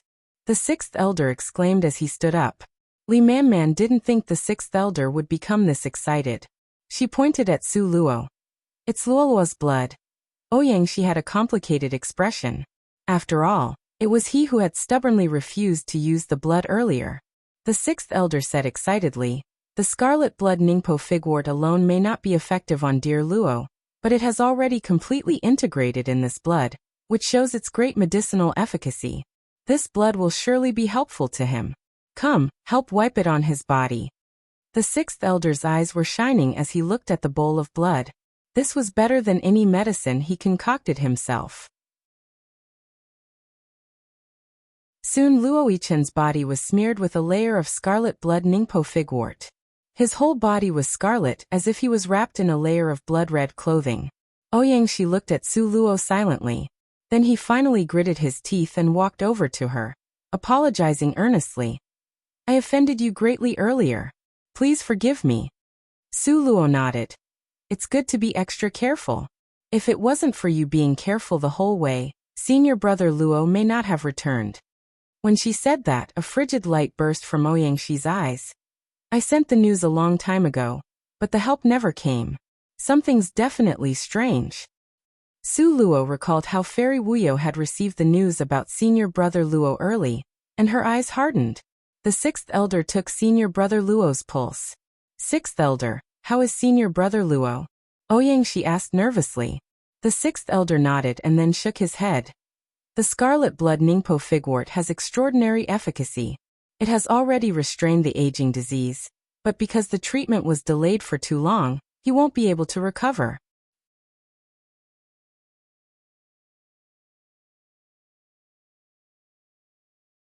Chapter 2520. Heavily injured for. Could it be that senior brother Luo can only lie in bed forever with this aging body? It would be better to tell him to die. Ouyangxia shouted in a frenzy. If senior brother Luo knew of this, he would certainly rather not live. His sacred dignity could not be trampled on. Su Luo's hand, which hung by her side, clenched tightly. Her heart was filled with anger. The demon clan. Wuyu. They were the main reason why senior brother Luo became like this. It was needless to say anything about the demon clan. If Fairy Wuyo had passed the information over to Su Luo earlier, allowing her to rush over there in a shorter period of time to use the scarlet blood Ningpo figwort to slow down the aging, senior brother Luo's condition would not be so serious. At this moment, Su Luo's disgust towards Wuyu reached its peak. Meanwhile, the sixth elder was still pondering about the matter. Actually, it's not completely impossible. There are two ways to do this, the sixth elder said. He had, after all, dealt with the demon clan a lot. So he had seen many things and was very knowledgeable. This was not something Su Luo could compare to. The sixth elder continued. The first is to kill that demon witch, the sixth elder said indifferently while stroking his beard. Just like someone who has mastered the space skill, this demon witch has the rare skill time. After being hit by her curse, you will age rapidly. If you want to break her curse, you just need to kill her. When the sixth elder saw Su Luo's eyes twinkle like stars, he splashed a pot of cold water onto her by saying, "The demon witch is the demon clan's spiritual advisor. Her strength is already unfathomable, but she is also surrounded by experts. The lousiest of the experts can crush you like an ant. How could you possibly get close to her? How will you be able to kill her?" Su Luo's expression sank quickly. The demon clan. Ouyangxi's demon clan. Su Luo's heart felt like it was burning with a blazing fire akin to being roasted over a spitfire. Her anger soared. What about the second method? Su Luo asked. The success rate of the first method was near zero. The demons would definitely protect that profoundly mysterious demon witch well, and would not give them the chance to assassinate her. The second way is to find the spring of eternal youth. The sixth elder stroked his beard and sighed. However, it's almost impossible to find traces of the spring of eternal youth. It is not at all easy to find. If it's almost impossible to find traces, does that mean there is still a chance? Su Luo asked. She owed a lot to senior brother Luo, and now that senior brother Luo happened to need her help, she wanted to return the favor, so they wouldn't owe each other any debts. The spring of eternal youth is said to have appeared in the great pool of 100 rivers. However, the Great Pool of 100 Rivers is located in the middle of the extraterritorial battlefield, and the border between the demon clan and the human clan is infested with various clans of magical beasts. Do you think it's so easy to go to the pool? Not to mention the actual search for the spring of eternal youth? The sixth elder did not hold much hope of success on this point. In the past, it wasn't that the sixth elder and the others hadn't gone to the Great Pool of 100 Rivers to look for it. Rather, they had returned from their trip in failure, and could only watch the two elders perish. I want to go and try. Su Luo's gaze was firmer than ever before. Kindness had to be reciprocated. Su Luo wanted to go, but the sixth elder wouldn't let her. How can you go to the Pool of 100 Rivers by yourself? It's probable that before you could find the location, you probably will already be gone. The sixth elder's beard blew up as he glared one at her. Then I will go kill the demon witch. Su Luo was dead serious. You. The sixth elder was so angry with Su Luo that he rolled his eyes. Just then, the sixth elder's communication tablet rang. The sixth elder left Su Luo and picked up the call. After saying a few words, the sixth elder's expression became very odd, and he just stared straight at Su Luo. References 1. Literally meaning blew his beard and glared, figuratively describes an expression of anger. The person is not literally blowing their beard, but just imagine them being so angry their beard/mustache is flying up, laughing face. You're tuning in to the Li Mei's Wuxia Whispers YouTube channel. We're so grateful for your support, and don't forget to subscribe to join us on this incredible journey through captivating stories. Your generosity through donations truly makes a world of difference, as it's the primary source of revenue that allows me to expand and enhance this channel for you. Thank you from the bottom of my heart for being a part of this adventure.